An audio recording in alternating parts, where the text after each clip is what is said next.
Hello guys, welcome to the fiction series.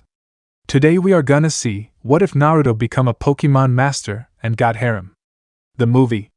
Huge shout out to QB16 for this story.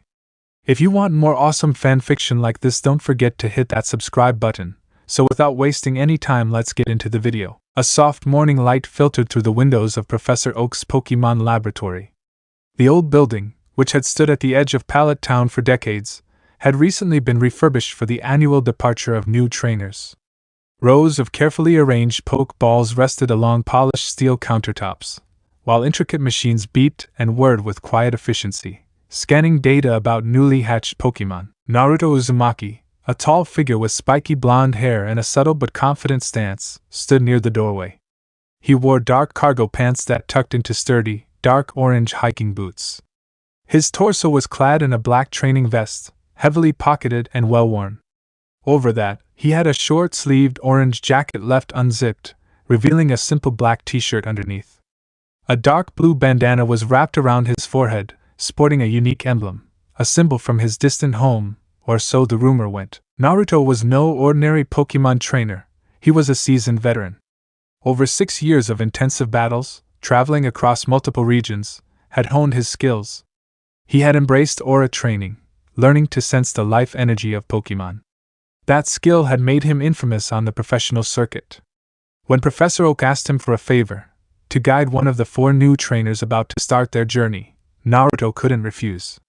He valued Professor Oak's wisdom and owed the man more than a few favors for all the help he had given in the past. Around the room, 3 excited children chatted loudly, each brandishing a newly received Pokeball.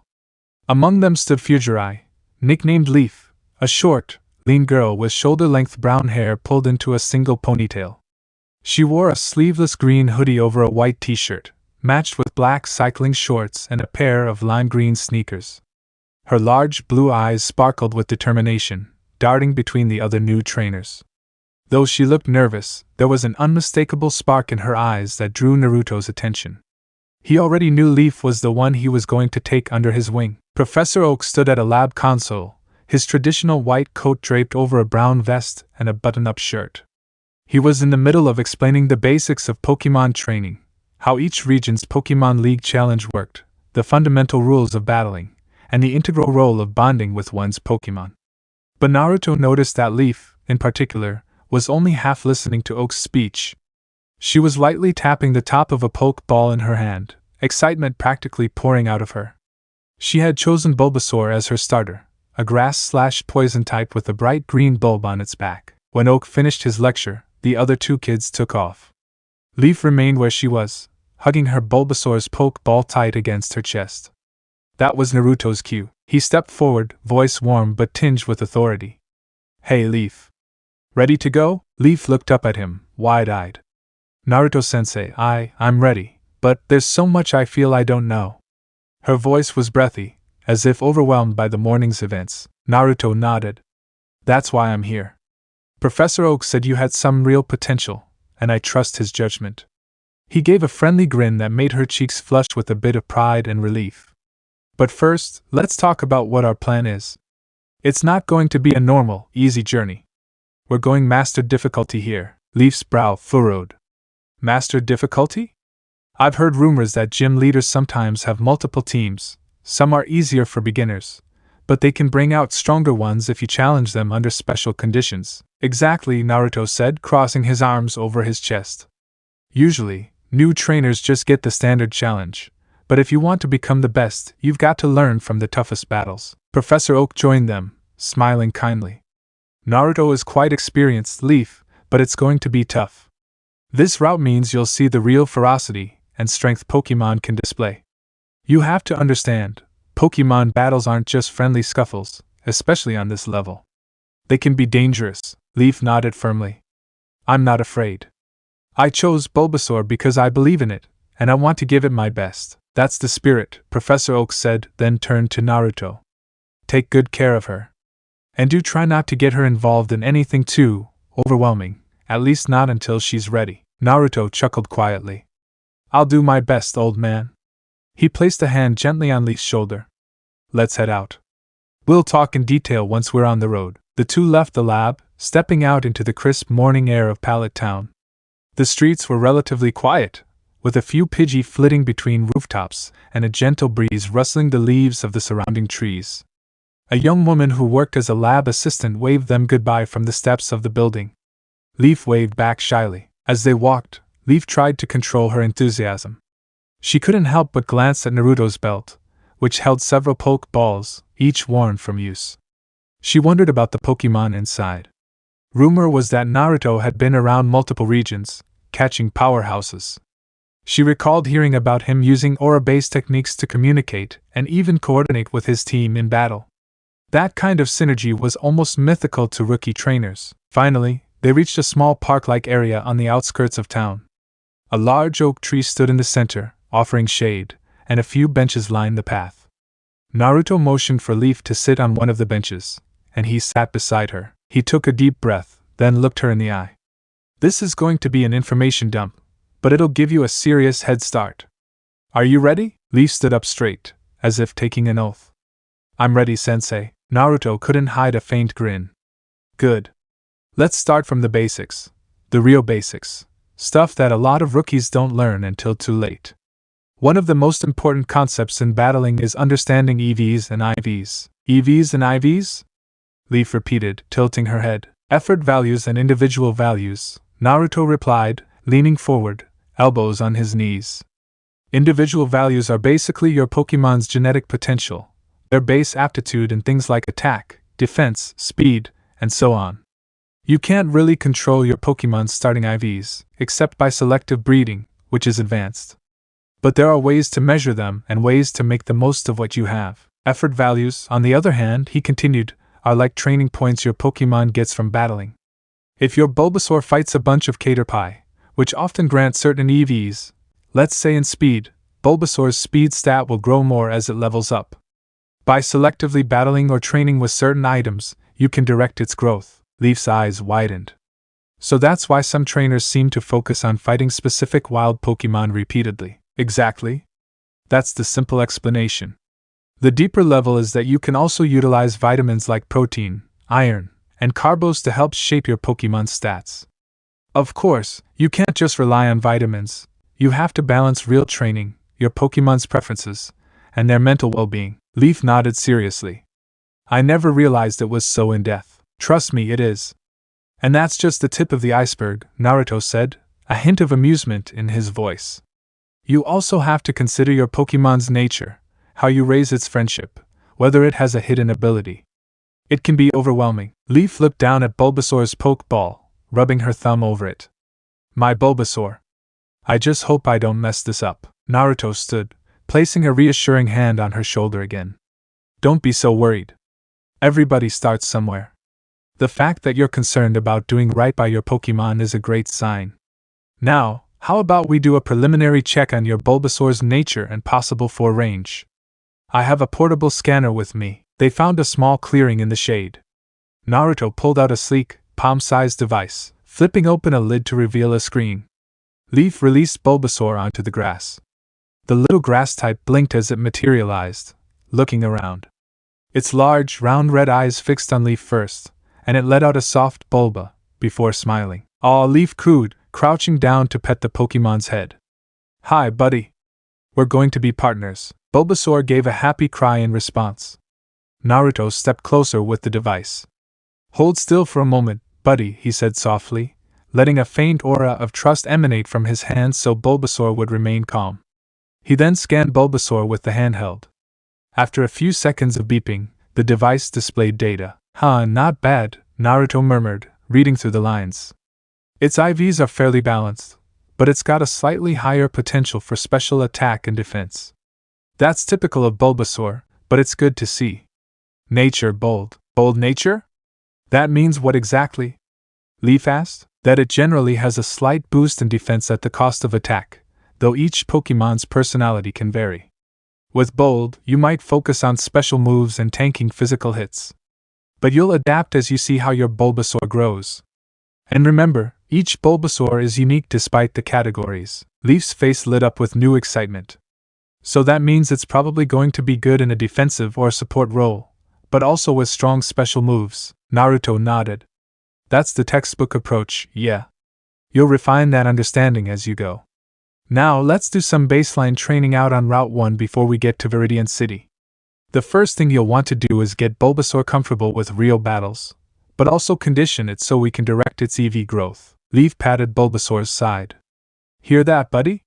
We're gonna train. Bulbasaur responded with a spirited, Bulbasaur. Naruto stretched, rolling his shoulders. We better get moving. For now, just focus on staying aware of your surroundings, how Bulbasaur responds to your instructions, and try to keep a calm and confident mind. They left the small park area, heading north past the rustic wooden signs that read Route 1, Viridian City North. The midday sun was climbing higher, warming the gently rolling fields that spread out before them. Tall grass lined both sides of a dusty path where wild Pidgey and Rattata occasionally popped up, nibbling at seeds and scurrying about. Naruto and Leaf walked side by side, Bulbasaur trotting between them. After a few minutes of comfortable silence, punctuated only by the chirping of nearby Pidgey, Leaf spoke up. Sensei, you mentioned aura. Could you explain how that works? Naruto took a moment to consider how to begin. Aura is essentially life energy.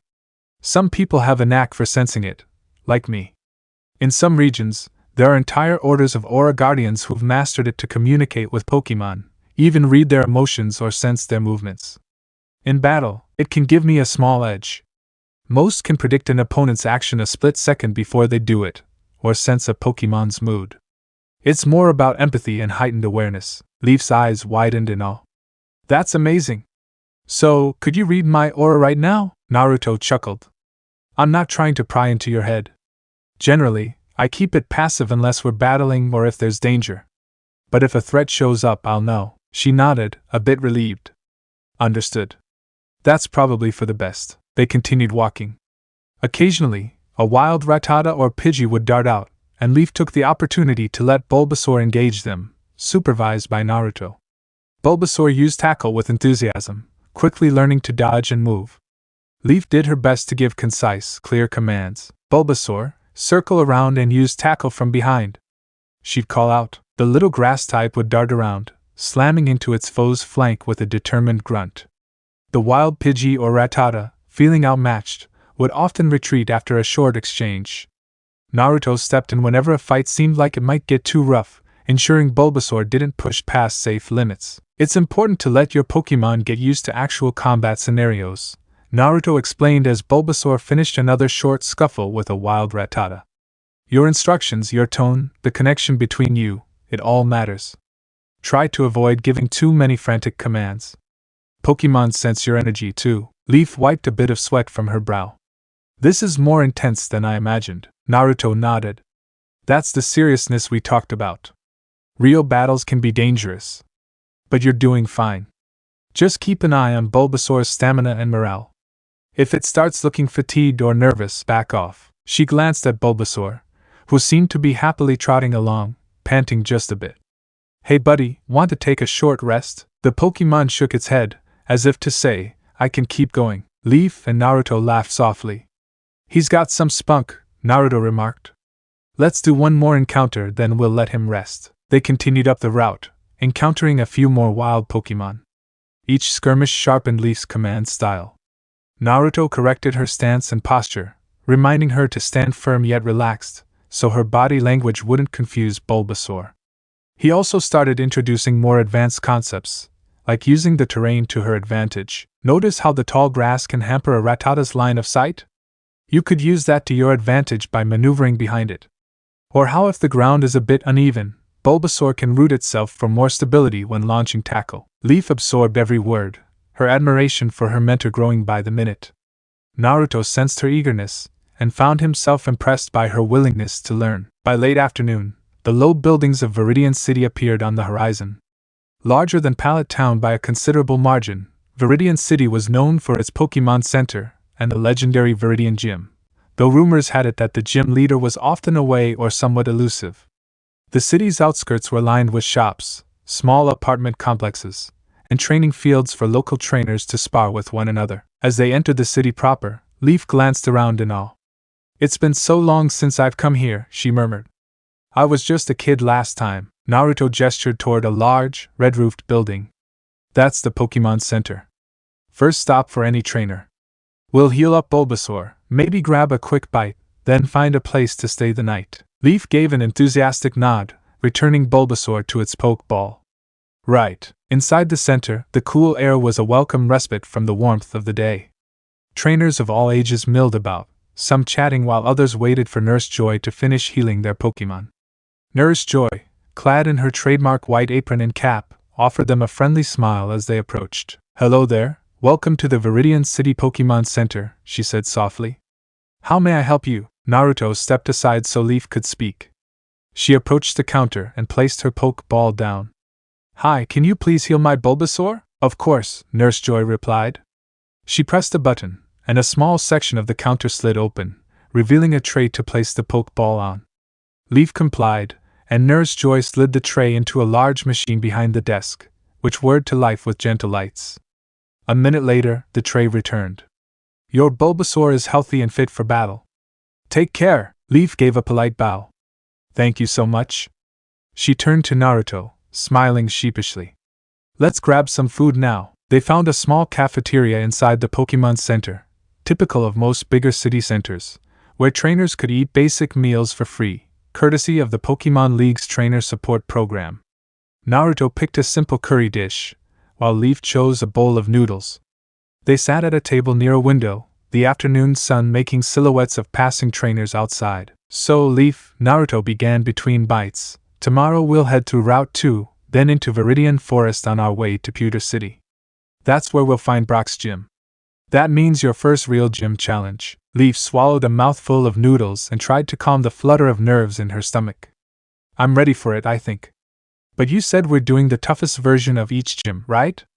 Brock's known for rock-type Pokémon, but he might have a stronger lineup than what normal rookies face." Naruto gave a short nod. "He could bring out Graveler, Onix, or even a Rhydon he sometimes trains with. You'll be at a tight disadvantage initially, because Bulbasaur doesn't have access to strong grass-type moves yet. But we can work around that. Bulbasaur's vine-based moves should develop soon if we focus on consistent training." Leaf sipped her drink, her mind swirling with battle strategies. "I'll need to work on resisting Rock Tomb or Rock Throw. Maybe Bulbasaur could dodge using Vine Whip. It's possible. Don't forget that rock-type moves can be slow but pack a punch, so timing is everything. Also, watch out for status effects, like confusion if Brock's Pokémon know any ground-shaking moves. We'll go step by step." They finished their meals, and Naruto paid with the trainer's pass for any extras they had taken. In the lobby, a few trainers, likely older than Leaf, were discussing their day's battles. One wore a dark green jacket with the hood pulled up, and another had dyed red hair. Leaf caught snippets of their conversation, sounding like they'd been thoroughly beaten by the local gym leader's advanced Pokémon. "I'm telling you, that Onix was unstoppable," the red-haired trainer said, shaking his head. "Had to forfeit. My poor Sandshrew nearly got crushed," the hooded trainer sighed. "I thought rookie trainers had it easier. But apparently if you ask for the advanced challenge, Brock holds no punches." Leaf felt a wave of excitement and nervousness. Naruto caught her expression and gently elbowed her. "We'll be fine." Outside, the sky was beginning to turn a soft orange as the sun dipped toward the horizon. They headed over to a modest motel near the edge of the city. It wasn't luxurious, but it was clean and quiet, a perfect place to rest for the night. After checking in, they each took a single bedroom. The halls were lined with faded wallpaper depicting various grass-type Pokémon silhouettes, and faint elevator music drifted through the corridor. Standing outside their rooms, Naruto handed Leaf a small pamphlet.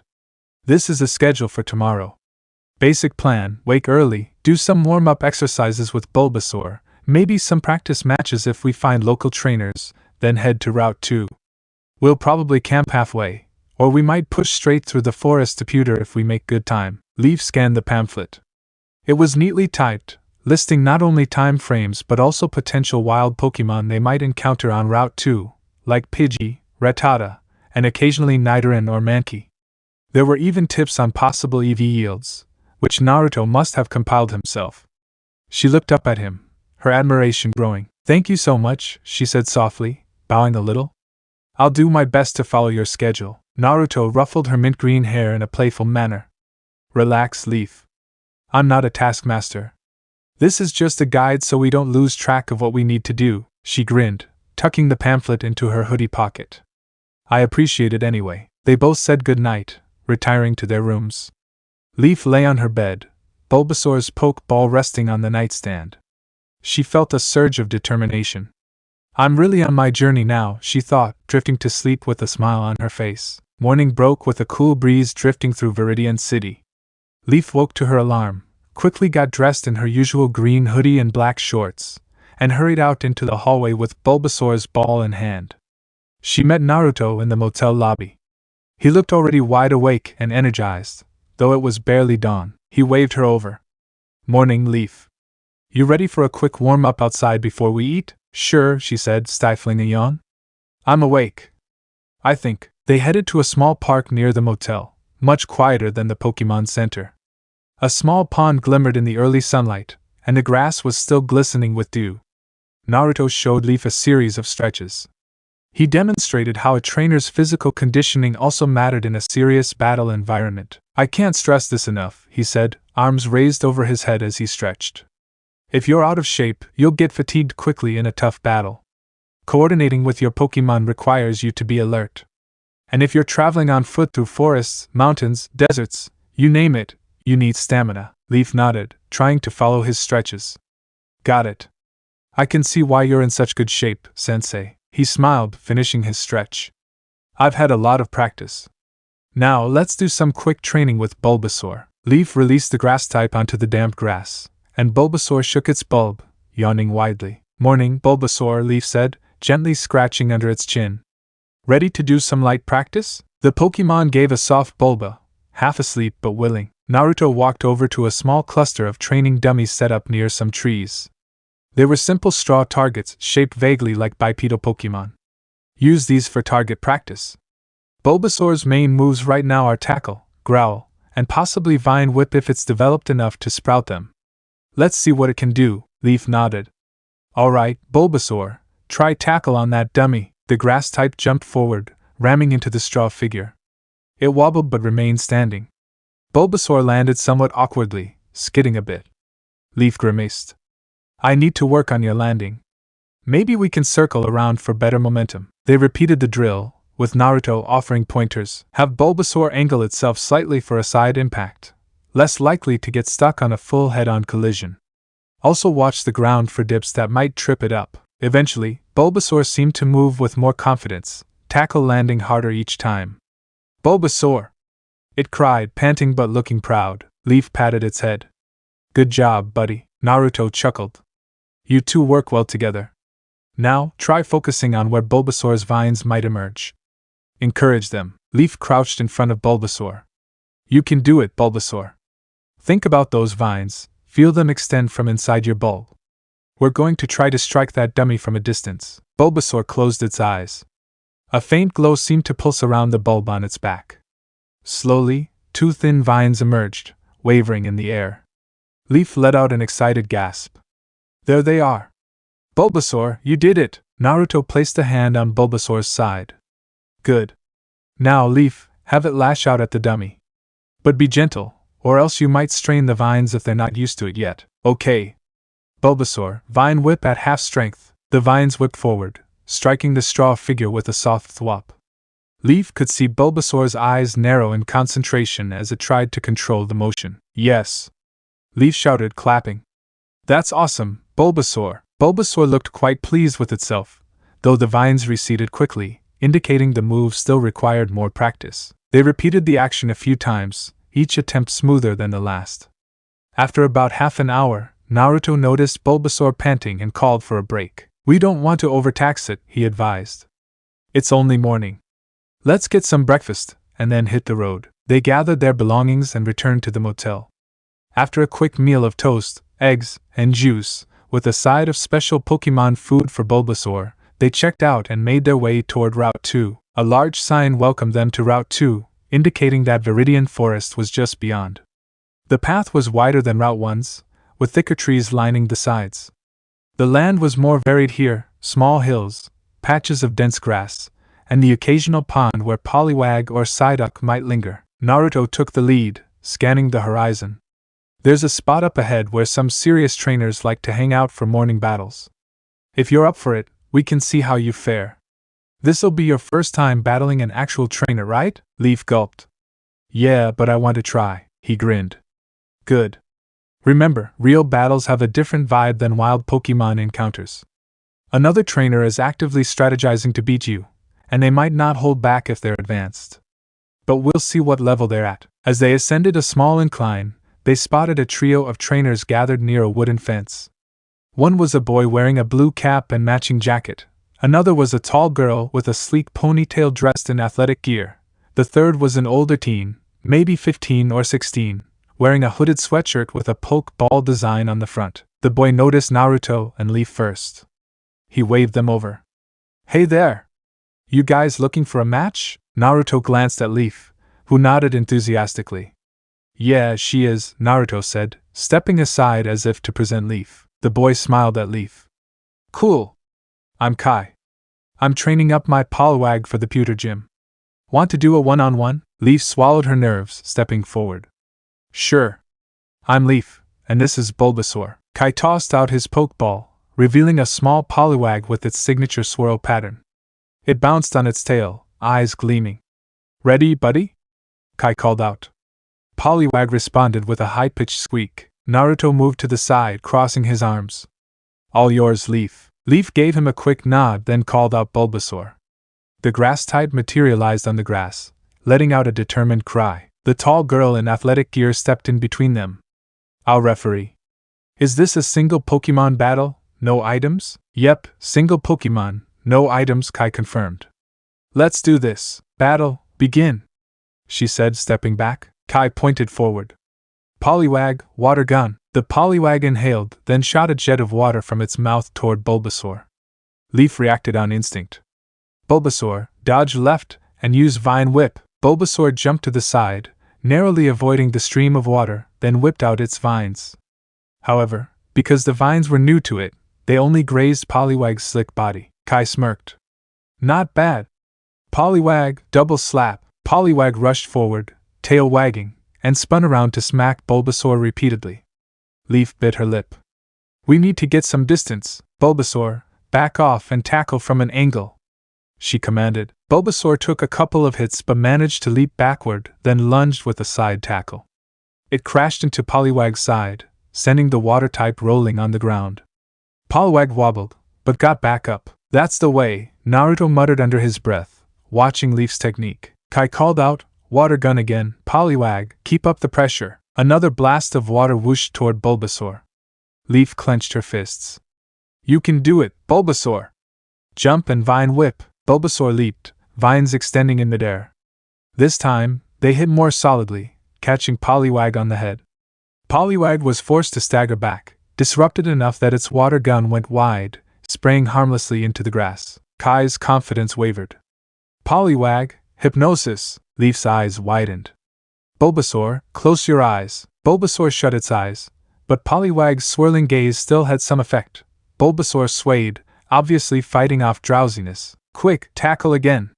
Leaf shouted. Bulbasaur forced itself forward, crashing into Poliwag before hypnosis could fully take effect. Poliwag rolled onto its back, eyes spiraling, fainted. The tall girl referee raised a hand. Poliwag is unable to battle. Bulbasaur wins! Leaf let out a breath she didn't realize she was holding. Her heart pounded in her chest, and she felt an elated rush spread through her limbs. She ran forward, hugging Bulbasaur. We did it, Bulba! The Pokémon chirped, looking just as thrilled. Kai sighed, returning his Poliwag. Good battle, Leaf. Your Bulbasaur is pretty tough, Leaf grinned. That was all Bulbasaur, and some good advice from my mentor. She glanced over her shoulder, but Naruto only gave a subtle thumbs up, a half-smile on his face. The older teen with the hooded sweatshirt stepped forward. I'm Taro. I've got a Spearow. Care for another match? Leaf hesitated, glancing at Naruto. Should I? Naruto shrugged. Your call. But remember, Spearow's a flying type and has an advantage over Bulbasaur. If you want the challenge, it'll be a good learning experience. Leaf took a deep breath. We'll do it, she said, looking down at her Pokémon. Ready for another one, Bulbasaur? Bulbasaur hopped in place, clearly still pumped from the last match. Taro tossed out a Pokeball, and in a flash, a small, sharp-beaked Spearow appeared, squawking aggressively. The athletic girl referee stepped up again. All right, same rules. Begin. Taro wasted no time. Spearow, peck. The bird shot forward at surprising speed, beak glinting in the morning sunlight. Leaf shouted, Bulbasaur, dodge and use Vine Whip to keep it away. Bulbasaur tried to sidestep, but Spearow was too quick. The peck connected with Bulbasaur's shoulder, eliciting a pained yelp. The grass type staggered, vines failing to lash out effectively. Spearow, leer! Taro commanded. The bird glared fiercely at Bulbasaur, lowering its defenses. Leaf felt a pang of concern. Bulbasaur, tackle it out of the sky. Bulbasaur charged forward, but Spearow simply fluttered back, staying airborne. Naruto watched carefully from the sidelines, his expression unreadable. Leaf grit her teeth. We need to ground it somehow. Bulbasaur, aim your Vine Whip upward, quick as you can. The vines shot towards Spearow, but the bird soared higher. Taro smirked. Now, peck again. Spearow dived at Bulbasaur with frightening speed.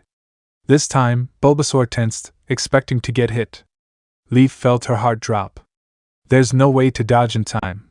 Suddenly, Naruto's calm voice drifted from behind her, low enough that only she could hear.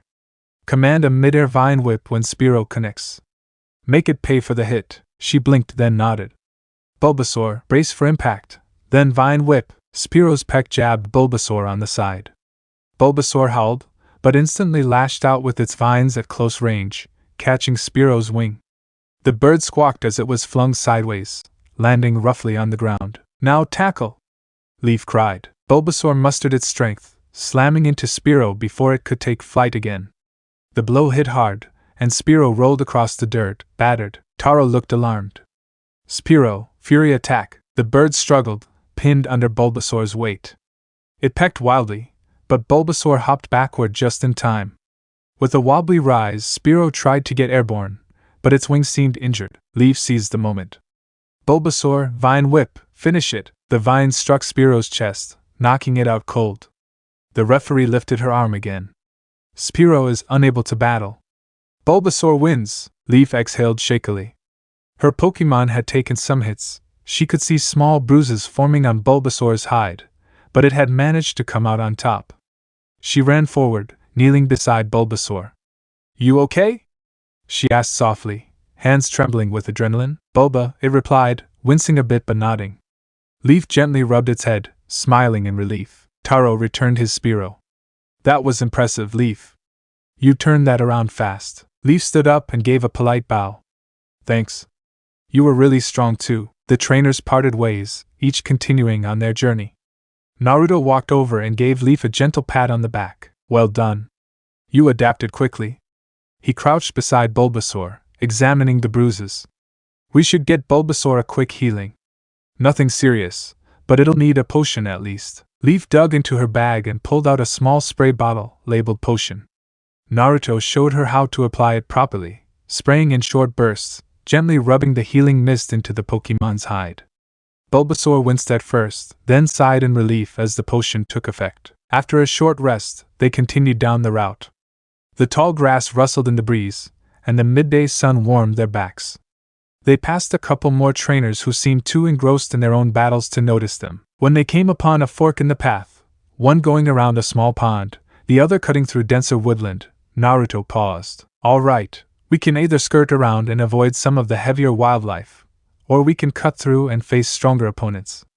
I'm leaning toward the tougher path, obviously, but it's up to you. Leaf swallowed hard. I'm in.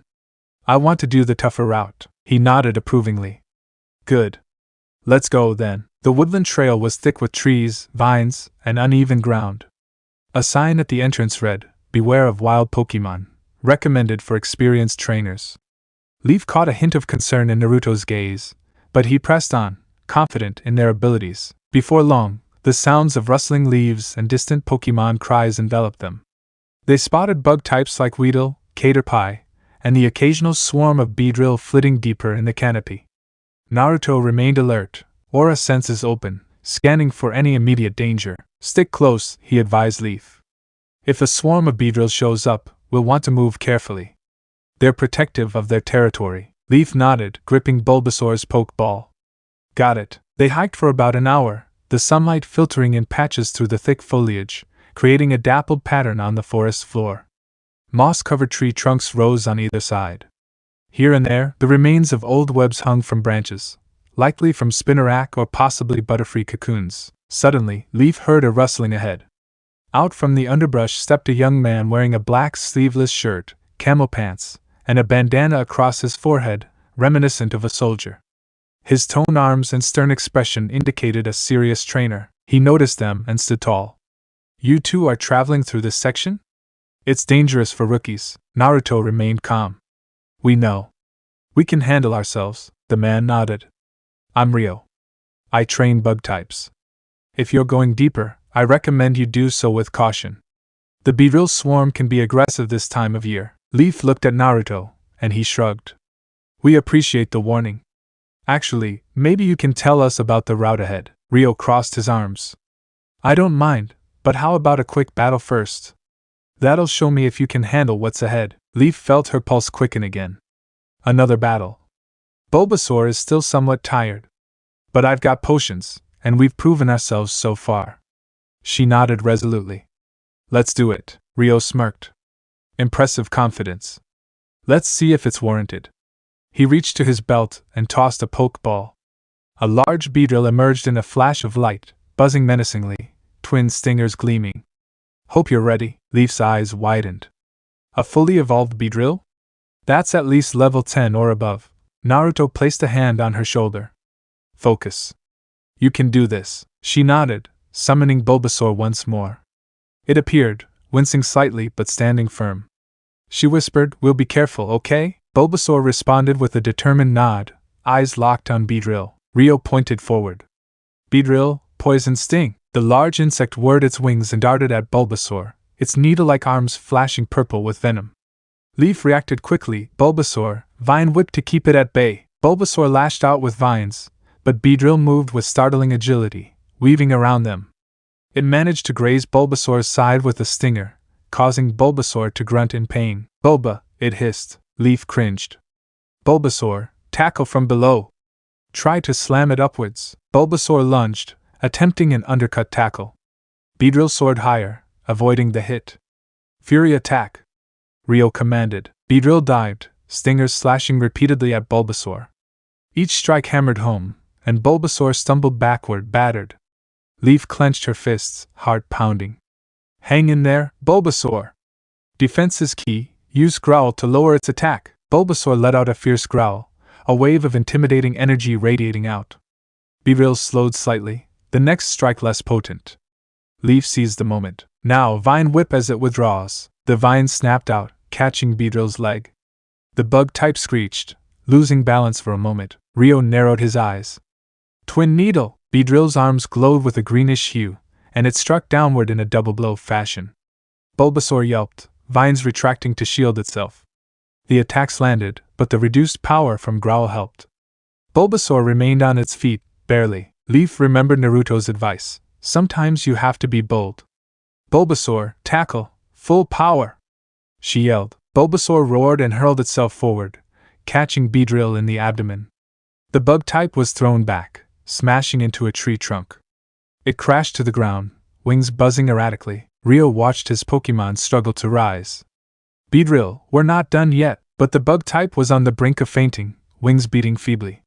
It tried to stand, only to collapse, eyes swirling. Bulbasaur teetered, likewise at its limit, but it remained standing.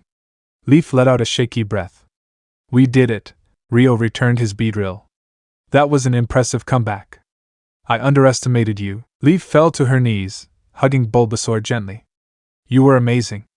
Let's get you healed up right away."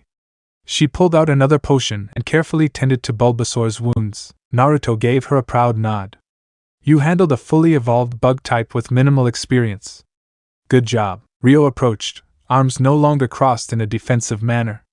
"All right, you've proven you can handle yourselves. Let me warn you about the upcoming path. Around a half-mile in, there's a clearing where the local Beedrill swarm congregates. If you disturb them, they'll attack mercilessly. But if you circle around to the right, there's a narrower, more difficult trail that avoids their main hive." Naruto nodded gratefully.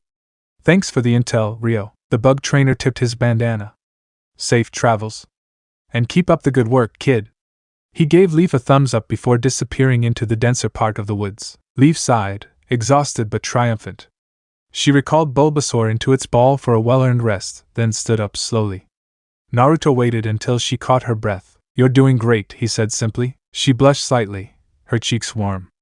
Thank you, Naruto-sensei. I'm just trying my best. Your best is enough, he replied. Now let's keep moving. We'll circle around that swarm area Rio mentioned.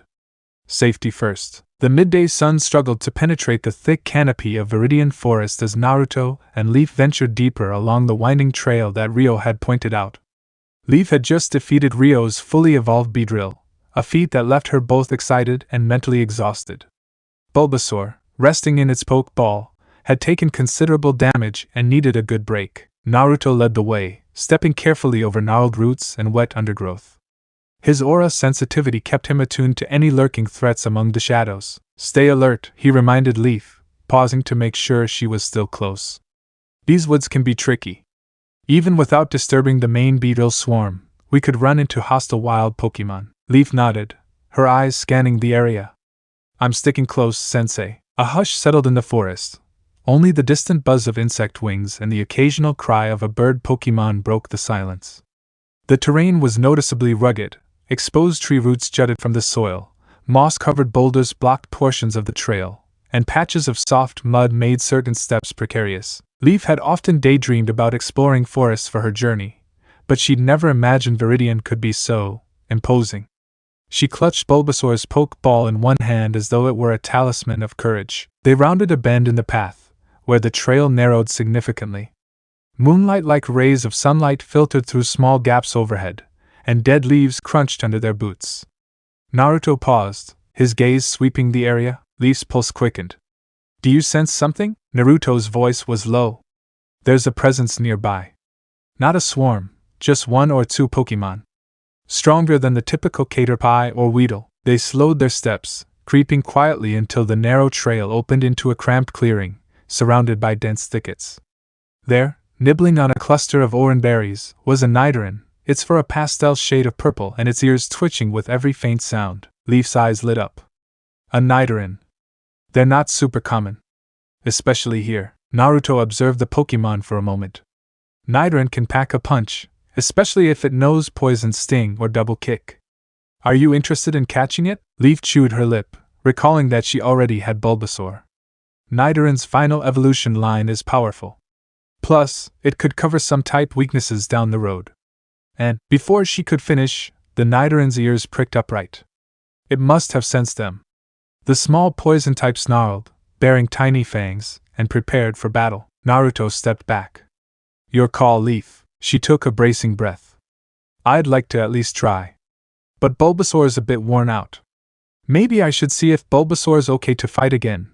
Or, maybe I should do a stealthy approach to weaken it first. Naruto's gaze flicked to the high branches overhead. We need to be careful. If that Nidoran calls for help or we make too much commotion, we could attract Beedrill or worse. A quick battle might be best. Leaf nodded. Alright, let's do it. She unclipped Bulbasaur's Pokeball. Bulbasaur, go! Bulbasaur materialized in a flash of light, looking tired but determined. Leaf applied a quick potion spray onto its back. Sorry to call you out again so soon. Let's see if we can finish this fast. The Nidoran hissed, fur bristling, then lunged forward with a peck, a move it could learn at lower levels. Bulbasaur just barely dodged. Leaf clenched her fists. Bulbasaur, Vine Whip! The grass type's vines lashed out. Nidoran leaped to the side, agile despite its squat body. It countered with a quick poison sting, purple needles shooting from its mouth.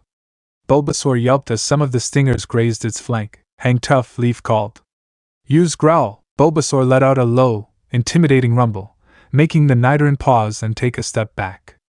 That brief hesitation was enough for Leaf to press the advantage. Vine Whip, Rapid Strikes! Bulbasaur flicked its vines with all the strength it could muster, landing 2 hits on the Nidoran. The little poison type squealed, stumbling back.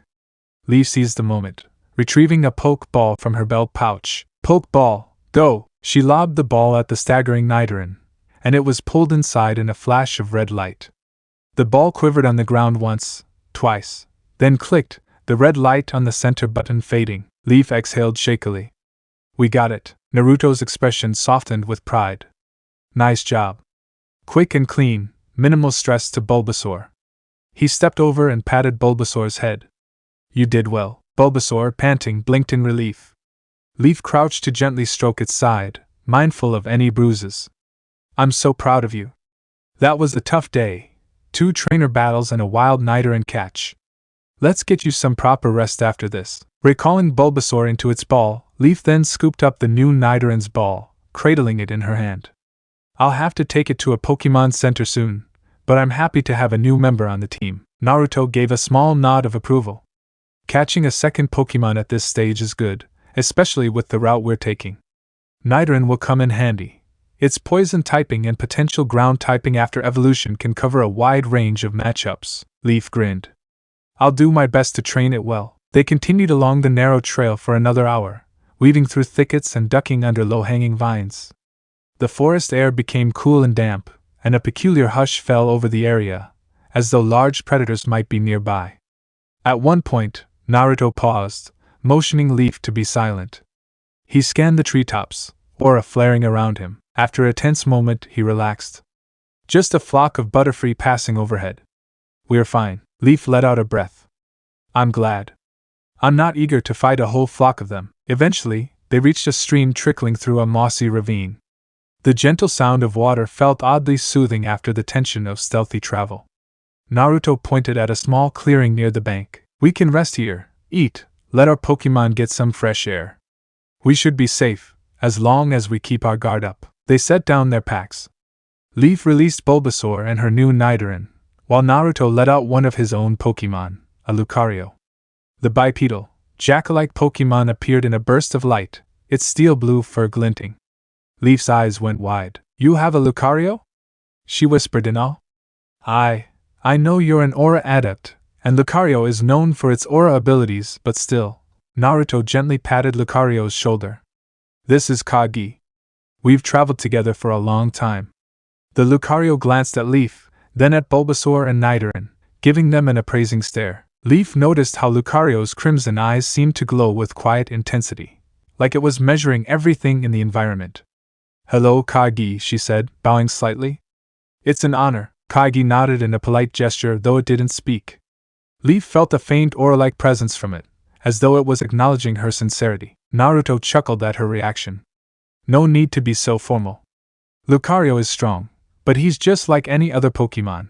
He likes to train, and he respects trainers who show heart. Leaf scratched the back of her neck, embarrassed. Right, sorry.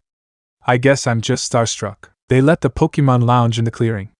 Bulbasaur flopped onto a soft bed of leaves, dozing, while Nidoran gingerly sniffed the air around it, occasionally looking back at Leaf for reassurance. She approached it gently, offering a piece of poke puff from her bag. Hey there, little guy, she said, holding the treat out. I know that battle was quick and unexpected. Let's be friends, okay? Nidoran hesitated, then cautiously stepped forward and nibbled the treat. Leaf smiled, patting its head. She could feel Nidoran relax under her touch. A few yards away, Naruto sat on a smooth rock, rummaging in his pack. He withdrew a small jar labeled Bomb Mushroom Poultice and handed it to Leaf. This is good for Pokémon with minor poison-related injuries or stings. Your Nidoran might benefit from a little rub if it has any lingering aches. It's also handy if Bulbasaur's poison typing from other moves left Nidoran with mild toxins. Leaf nodded. Thanks, she said, dabbing a tiny bit of the balm on her fingers and massaging it gently onto Nidoran's tiny spines. The Pokémon shivered at first, then settled contentedly. Once Leaf was done tending to the Pokémon, Naruto set out some simple lunch items. They had a brief meal of sandwiches and trail mix, with fresh water from the stream, filtered through a portable purification device. Lucario helped keep watch, its aura senses extended to detect any sign of hostile Pokémon. How many Pokémon do you have in total, Naruto-sensei? Leaf asked between bites. She'd long been curious about the breadth of his team. He thought for a moment. Currently, I carry 8, rotating some in and out of a storage system that I access through the League's transporter. My main battlers are Lucario, a Charizard, a Garchomp I caught in the Sinnoh region, a Zoroark from Unova. There are a few others, but those 4 are my top tier in most tournaments. Leaf's jaw dropped. Those are some serious powerhouses. Naruto shrugged modestly.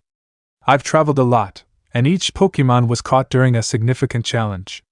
Garchomp, for instance, was a tough catch. Took me days of tracking through a desert canyon. She gazed at him with admiration. Did you always want to be a Pokémon trainer with aura abilities? He shook his head. Not always. Where I'm from, well, let's just say it wasn't a typical region. I discovered my aura affinity by accident. Professor Oak recognized it and guided me to some experts. Once I realized how it could help me connect with Pokémon, I decided to travel. The rest is history. His gaze shifted to Leaf, curious. What about you? Why did you decide to start this journey now? Leaf paused, thinking. I've always loved Pokémon. Growing up in Pallet Town, you see a lot of trainers pass through. But I didn't just want to go on a casual journey. I wanted to challenge myself, become someone who could handle the toughest battles, maybe even do some good if I encounter dangerous situations. When Professor Oak said you might mentor someone, I jumped at the chance. Naruto nodded. Good reason. Just remember, if it ever feels like too much, you can dial back. There's no shame in pacing yourself. But if you choose to keep pushing forward, then you have to give it everything you've got. Leaf met his gaze, determination shining in her hazel eyes. I plan to. After lunch, they packed up and set off again. The forest only seemed to grow denser as they followed Rio's directions, skirting around the known beetle hive. Occasionally, the canopy opened just enough to allow glimpses of the sky, where hints of late afternoon light filtered down, painting the leaves a soft gold. They encountered a few wild Pokémon, an Ekin slithering through tall grass, a pair of Kakuna swaying from a low branch, but nothing that posed a real threat or showed interest in battling. Leaf considered trying to catch a Kakuna for a future beedrill, but decided against it. She had her hands full with Bulbasaur and Nidoran for now. Naruto pointed out subtle details as they walked. See that tree trunk with slash marks? That's likely from a scyther. They pass through here sometimes. If you ever see fresh marks, it might mean a scyther is close by. Very dangerous. Leaf's eyes scanned the scarred bark. Wow. A scyther. That's definitely not a fight I'm ready for. You will be one day, if you keep training, he said reassuringly. They pressed on until the terrain began sloping gently upward. The forest floor gave way to rocky ground, covered in pine needles and small patches of grass. The canopy thinned, letting in more sunlight. Leaf guessed they were finally nearing the far side of Viridian Forest, the side that led to Pewter City. As if to confirm her guess, Naruto pointed ahead. We should be close to the exit now. Maybe another hour or so of hiking. Relief stirred in Leaf's chest. She loved the forest's beauty, but the tension of potential danger was wearing on her. Great. I can't wait to see Pewter City. However, their progress was interrupted when they heard voices echoing through the trees. The tones were sharp, almost angry. Naruto tensed, silently gesturing for Leaf to stay behind him. They advanced carefully, stepping around a cluster of wide tree trunks. In a small clearing, 2 trainers were in the middle of a heated argument. One was a tall teenage boy with tousled black hair, a battered jean jacket, and spiked wristbands. The other was a girl around the same age, with short pink hair under a baseball cap, wearing a sleeveless hoodie and cargo pants. At their feet lay 2 Pokémon, clearly exhausted, a Mankey and a Butterfree, both panting heavily as though they'd just finished a brutal fight. What's your problem? The girl snapped, glaring at the boy. You battled way too rough. I'm not here to maim my Pokémon or yours. Hey, the boy retorted, if you can't handle a real battle, don't challenge me. A fight is a fight. You get me? Naruto and Leaf exchanged worried glances. Leaf stepped forward, clearing her throat softly. Is everything okay here? Both trainers whirled around. The girl immediately recognized Naruto, perhaps from the aura of authority he exuded, and took a half step back. The boy merely sneered. Who the hell are you two? The boy demanded, crossing his arms. Naruto kept his voice calm. Just traveling trainers. We heard shouting. Sounded serious. The girl let out a frustrated sigh. This jerk thinks it's fine to push his Pokémon to the limit, even if it means risking permanent injury. He nearly let his Mankey get crushed by my Butterfree's confusion attack, and then he ordered Mankey to use a reckless karate chop that could have broken Butterfree's wing. We were just doing a friendly spar. The boy rolled his eyes, ignoring the girl's accusations. Pokémon battles are about winning, not coddling your team. Right, he said, looking Naruto up and down. Naruto's expression remained neutral. Battles should be taken seriously, but a good trainer protects their Pokémon. If you push them too far, you're just proving you don't care about them, not that you're strong. The boy bristled, fists clenching. TCH. Like you know anything. Leaf felt her frustration flare. She stepped up, unable to hold back. He does know. He's a veteran trainer, and he's absolutely right. If your Pokémon are just tools to you, you're going to regret it one day when they stop listening or get seriously hurt. The boy glared, turning his attention to Leaf. Oh, so you're a newbie with big words. You want to prove it, little girl? Naruto placed a hand on Leaf's shoulder, a silent message to keep calm. But Leaf felt a surge of protective anger. She'd seen how the Mankey was trembling from exhaustion. She took a breath, remembering Naruto's teaching. Don't let anger cloud your strategy. She looked to the girl, who was gently tending Butterfree with a potion.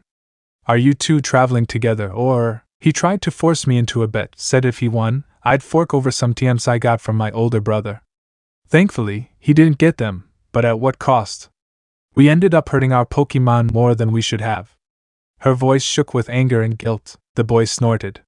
Not my fault, she soft. If you want to battle, you'd better be prepared to do whatever it takes to win. Naruto's gaze hardened.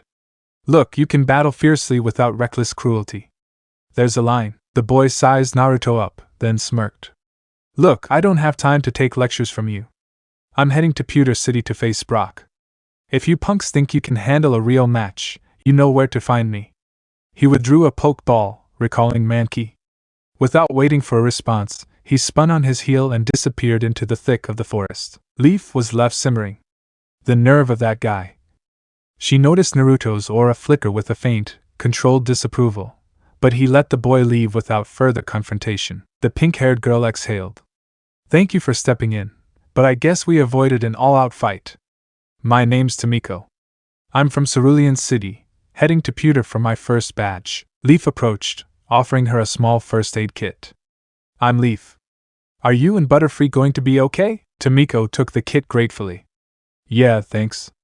I've got enough supplies to get by, but Butterfree needs a proper center soon. I appreciate the concern. Naruto gently patted Butterfree's head, letting a soft aura wave soothe it momentarily. The insect Pokémon let out a weak, but grateful chirp. Tried to keep traveling short. If you follow the path we came from, the forest exit is only an hour or so away. Then Pewter City's not far, he suggested. Tomiko nodded, returning Butterfree to its ball. Thanks for the tip. Maybe I'll see you at the gym. You two be careful, there are some rough folks out here. She slung her bag over her shoulder and headed off in the direction Naruto indicated. Lee stared after her, then turned to Naruto. That guy said he's challenging Brock with a reckless style. I hope Brock humbles him. Naruto ran a hand through his blonde hair, exhaling. He might find out that raw aggression isn't enough against an experienced gym leader. Come on, let's keep moving. They resumed their trek. The encounter left Leaf unsettled, her mind lingering on how the boy treated his Pokémon. She squeezed Bulbasaur's ball in her hand, silently vowing never to lose sight of the bond she was building with her team. At last they passed under an arch of tall, ancient oaks that signaled the official boundary of Viridian forest. The trees thinned dramatically, revealing a wide, open sky tinged with the orange and pink hues of late afternoon. Leaf inhaled the fresher air, smiling in relief. A wooden sign by the roadside read, "You are now leaving Viridian Forest, Pewter City ahead." They followed the dirt path, which soon merged into a broader route lined with wildflowers and short grasses. In the distance, Leaf could see the rocky silhouettes of small mountains, a hint that Pewter City, famous for its proximity to Empty Moon, was just beyond. Naruto paused, stretching his arms behind his back. We did good today. Let's find the city's Pokémon Center, get our team fully healed, and then check into an inn. Tomorrow, you can challenge Brock. Leaf felt her stomach flutter at the mention of the gym. Right, tomorrow's the big day. Think we're ready? He gave her a sidelong look. You've handled 2 tough trainer battles, a fully evolved B-drill, and caught a Nidoran in the span of a couple days. If you train smart tonight and in the morning, you'll be as prepared as any rookie can be. Besides, I'll be by your side if you need strategic pointers. She offered a grateful nod.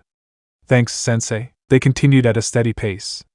The sun dipped below the treeline, casting long shadows across the path. As the last light of day waned, the lights of Pewter City gradually appeared in the distance. Unlike the more modern cities Leaf had seen in magazines, Pewter City's skyline was dominated by stone buildings and statues dedicated to rock-type Pokémon. A grand sculpture of an onyx coiled near the city's entrance, a testament to Brock's legacy. Leaf couldn't help but gawk as they approached. Wow, it's bigger than I thought, yet it has a kind of rugged charm. Naruto smiled softly. Pewter is known for its stone craftsmanship and museum. Some say the best building stones in Kanto come from the nearby quarries. They passed under an archway marking the city's boundary. Lanterns lined the streets, illuminating the stone-paved roads. Shops advertised various supplies, poke balls, potions, technical machines. Stone carvings of Geodude, Onyx, and even Rhyhorn decorated the facades of many buildings. The city felt calm, though an undercurrent of excitement lingered in the air, likely due to the constant stream of trainers coming for the gym challenge. The Pokémon Center stood on a raised platform of polished gray stone, its iconic red roof glowing under the street lamps. Leaf and Naruto entered through sliding glass doors. The interior was brightly lit and bustling with trainers, some comparing notes on the local gym, others chatting about the upcoming Indigo League competition. Nurse Joy, clad in her familiar white apron and cap, greeted them warmly from behind the reception counter. Welcome to the Pewter City Pokémon Center, she said with a smile. How can I help you? Leaf approached, placing Bulbasaur and Nidorann's poke balls on the counter. My Pokémon have had a tough day. Could you please heal them, Nurse Joy? Of course, Nurse Joy replied, her voice brimming with kindness. We'll have them right as rain in a short while. Naruto also placed a couple of his poke balls, though he kept Lucario's ball clipped to his belt. A quick checkup for mine, too. Thank you. They waited on a nearby bench, watching as Joy's assistants ushered the poke balls into a specialized healing machine. After a few minutes, the whirring device finished its cycle, and the assistants returned with a small tray. All done, Nurse Joy announced. Your Pokémon are healthy and fighting fit. Leaf took back her poke balls, relief washing over her. Thank you so much. Turning to Naruto, she quietly asked, should we get a room here or find an inn? Pokémon centers usually offered basic accommodations to traveling trainers. Naruto considered. Let's see if they have any open rooms. If it's too crowded, we might go to a local inn. As it turned out, the Pokémon Center had only one room left, likely due to the influx of trainers aiming for the Pewter Gym. Naruto insisted Leaf take it. You need rest more than I do. I can find a place nearby. Leaf hesitated. Are you sure? I don't mind splitting the room or sleeping in a corner if that's allowed. Naruto waved a hand dismissively. It's fine. Besides, I've got some old friends in Pewter who might put me up for the night. Let me just confirm. Meanwhile, you take the room, rest, and maybe do a bit of reading on rock-type matchups. He left her with a gentle pat on the shoulder, heading outside to make a quick call on his Pokegear. Leaf, feeling a mix of gratitude and guilt, accepted the room key from a smiling Chansey, a Pokémon that often assisted Nurse Joy. The small but cozy Pokémon Center room was functional, a single bed with crisp white sheets, a desk with a reading lamp, and a built-in charging station for electronic devices. A wide window overlooked Pewter City's main street. Leaf set her backpack down and exhaled tiredly. She freshened up in the adjacent washroom, changing into comfortable shorts and a loose t-shirt. Then she released Bulbasaur and Nidoran onto the floor, smiling at them. Hey, you two, she said softly, crouching down. It's our first night in a real city on this journey. Bulbasaur happily stretched, sniffing around for a comfortable spot. Nidoran poked its nose at the bed, seeming curious. Leaf carefully picked Nidoran up, earning a startled squeak, and placed it on the bed. Bulbasaur hopped up next, and the two Pokémon nestled close together at the foot of the mattress. Leaf sat at the desk, opening a small guidebook Naruto had given her earlier in the day. It detailed rock-type advantages and weaknesses, potential strategies, and even some notes from previous challengers who'd fought Brock. She read aloud quietly. Rock-type Pokémon often rely on high defense and powerful physical moves like Rock Throw, Rock Tomb, or even Stone Edge at higher levels. Their weaknesses include water, grass, ground, steel, and fighting. However, their defense can offset the typical damage, especially from physical grass moves. She paused, glancing at Bulbasaur. That means we can't just rely on Tackle or Vine Whip to break through. We need to be smart. And Nidoran, you can help with your own moves, though you might not have many fighting moves yet. Nidoran flicked its ears, as if listening. Bulbasaur blinked at Leaf, then closed its eyes, appearing to doze. Leaf turned to a new page. Brock's advanced team often includes a Golem, a Rhyhorn or Rhydon, and an Onix. Expect high-level challenges. Strategy must account for each Pokémon's secondary abilities. Rhyhorn and Rhydon can use Horn Attack or even Horn Drill if the battle escalates. Golem can roll out or explode if cornered. Onix can trap opponents with Bind and chip away their stamina. Leaf swallowed hard, heart pounding at the prospect. A Golem? Rhydon? That's way beyond what a rookie trainer normally faces. But Naruto had made it clear, master difficulty meant no easy route. She studied for another half hour, scribbling notes on a small notepad. Bulbasaur, focus on special moves if possible, e.g., Vine Whip or eventually Razor Leaf. Avoid direct physical collisions with rock types. Nidoran, potential moves, Peck for certain grass/bug types, not helpful versus rock, Poison Sting, Double Kick, soon, focus on evasion to avoid big hits. Possible strategy. Use Bulbasaur's vines to keep distance, then let Nidoran land quick hits. Eventually, fatigue set in. She yawned, saving her notes and returning both Pokémon to their Pokeballs so they could rest in the healing stasis. She set the balls carefully on the nightstand, then crawled under the covers. Tomorrow's a big day, she murmured to herself, eyes drifting shut. I won't let Naruto-sensei down. Or Bulbasaur. Or Nidoran. We'll show Brock, and that cruel trainer, what real strength looks like. Sleep came swiftly, carrying her into dreams of towering Onix and swirling auras. Leaf awoke at dawn, the thin rays of sunlight piercing the window's drawn curtains. She rubbed her eyes, momentarily confused by the unfamiliar surroundings, then remembered she was in the Pewter City Pokémon Center.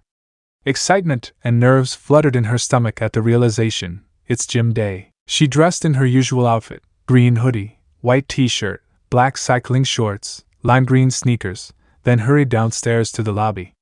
The Pokémon Center had a small cafeteria section where trainers ate free basic breakfasts. Leaf grabbed some cereal, fruit, and a cup of tea, scanning the crowd for Naruto. She spotted him seated in a corner booth, a half-eaten plate of scrambled eggs and toast before him. He nodded for her to join him. Lucario was at his side, finishing a bowl of special Pokémon chow. How'd you sleep? Naruto asked. Pretty well, actually. And I did some studying last night, Leaf replied, settling into the seat. I read about Brock's possible lineups on Master difficulty. I'm definitely nervous, Naruto chuckled softly. Nerves are natural. Just channel that energy into focus. We'll do a quick training session before the battle. Make sure Bulbasaur and Nidoran are warmed up. Leaf nodded eagerly. Sounds good. Where should we train? He gestured vaguely outside. There's a training field just behind the gym, open to public practice before challenges. We can do some short drills there. She finished her breakfast quickly, anxious to get started. A short walk brought them to the imposing Pewter gym, a large stone structure with a facade resembling a carved cliff face. The front doors bore an engraved plaque, Pewter City Gym, leader, Brock, the rock-solid trainer. Behind the gym stretched a wide field of compacted dirt and scattered boulders, designed for practice. A few trainers and their Pokémon were already there, some novices running practice moves, others older challengers who looked to be testing strategies. Leaf released Bulbasaur and Nidoran, who both seemed alert and ready. Naruto walked them through a series of warm-up exercises. Agility drills. Leaf had Bulbasaur practice quick dashes between cones, focusing on controlling momentum. Nidoran hopped side to side over small obstacles to sharpen its agility. Defensive maneuvers. Naruto placed small foam targets on the ends of a staff. He swung them at Bulbasaur and Nidoran at moderate speed, teaching them to dodge or deflect lightly. Brock's rock types often have large physical attacks, he explained. You won't be able to brute force them easily. Move coordination. Leaf encouraged Bulbasaur to use Vine Whip in a controlled manner, aiming for specific points on a practice dummy. Nidoran practiced Poison Sting on the same target, learning to concentrate the thin, purple darts. Naruto nodded in approval. You're building synergy. You might need to switch between Pokémon mid-battle if Brock allows it. Some gym leaders on Master Mode permit multiple Pokémon but set strict rules. Like once you switch out, that Pokémon can't re-enter. We'll confirm the details once we speak to him. Leaf took a deep breath, heart hammering. I really hope we're not in over our heads. But I want to try. He placed a comforting hand on her shoulder. Win or lose, it's all experience. Just do your best. Inside the Pewter gym, the temperature was noticeably cooler. The large, cavernous main arena had rock walls embedded with geodes that shimmered under overhead lights. The floor was covered in gravel and boulders, mimicking a real rocky battlefield. Leaf felt like she'd stepped into a quarry. Stands on either side allowed a small audience to watch. A handful of trainers stood along the perimeter, likely having just finished or waiting for battles. At the far end of the arena stood Brock himself. He was a tall, tan-skinned young man with spiky brown hair, wearing an orange vest over a black shirt, brown pants, and sturdy boots. His eyes seemed perpetually closed, an odd trait Leaf remembered hearing about. He was talking to an aide, presumably finishing up notes on a previous match. When he noticed Leaf and Naruto, he stepped forward, crossing his arms in a friendly but authoritative stance. Welcome to the Pewter gym. I'm Brock. Are you here for a challenge? Leaf felt her nerves spike. She mustered her courage. Yes, sir. I'm Leaf from Pallet Town. I'd like to challenge you on Master Difficulty. Brock's brow lifted slightly at the mention of Master Difficulty. He turned his gaze to Naruto, recognizing him almost immediately. Naruto Uzumaki. Been a while since you've been here. Are you training this young woman? Naruto nodded. That's right. She's aiming high, so we'd like the advanced challenge. Brock studied Leaf appraisingly. Master Difficulty is no joke. I have a range of teams, from basic for rookie trainers to high-level rock-type powerhouses. Are you sure you want to proceed? Leaf's throat felt dry, but she managed a firm nod. Absolutely. The gym leader turned, gesturing across the rocky arena. Very well. The advanced challenge is typically a 3-on-3, but if you only have 2 Pokémon, we can adjust. I'll use 3, and you can use 2. You're allowed 1 substitution. Once you recall a Pokémon, it can't come back out. Standard rules. No outside healing items used mid-battle. Understood? Leaf nodded again. Understood. Brock glanced at Naruto.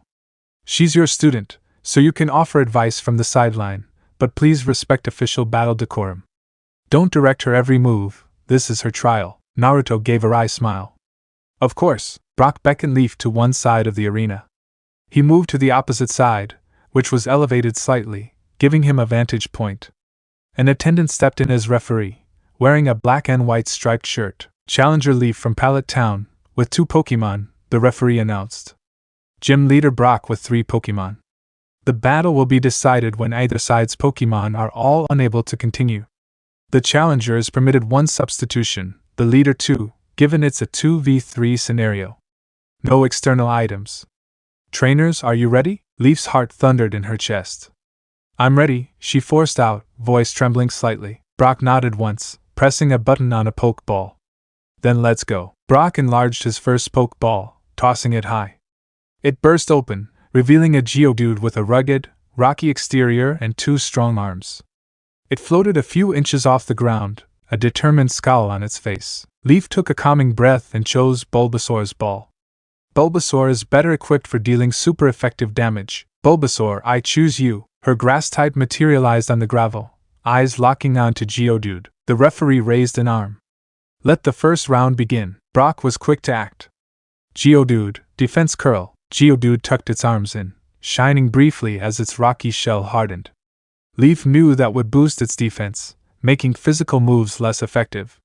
Vine Whip is physical, she called out. Bulbasaur, Razor Leaf. Normally, a low-level Bulbasaur wouldn't have Razor Leaf so early, but Leaf had spent extra hours drilling for it, hoping Bulbasaur might manifest the move. Bulbasaur tried to conjure sharp leaves, but only a few formed, swirling in an unsteady pattern. They flew toward Geodude and struck its stony exterior. Geodude grunted, but it was far from fazed. Brock seized the opening. Geodude, roll out. Geodude tucked into a ball, spinning rapidly. It shot forward across the arena, churning up gravel in its wake. Leaf cried out, dodge left, Bulbasaur. Then Vine Whip. Bulbasaur managed a small sidestep, but Geodude's momentum still clipped it, sending it skidding. Grimacing, Bulbasaur lashed out with its vines as Geodude passed. The strike smacked Geodude's side, forcing it out of its rolling trajectory. Brock's voice rang out firmly. Keep the pressure, Geodude. Another rollout. Geodude spun again. Leaf realized this time it would be stronger. Rollout's power increased with each successful hit. If Bulbasaur takes another direct hit, it might be in trouble, she thought. Bulbasaur, use Growl to lower its attack, then jump clear. Bulbasaur let out a resonant growl, temporarily weakening Geodude's offense. As Geodude spun closer, Bulbasaur jumped as best it could, the vines pushing it off the ground for extra height.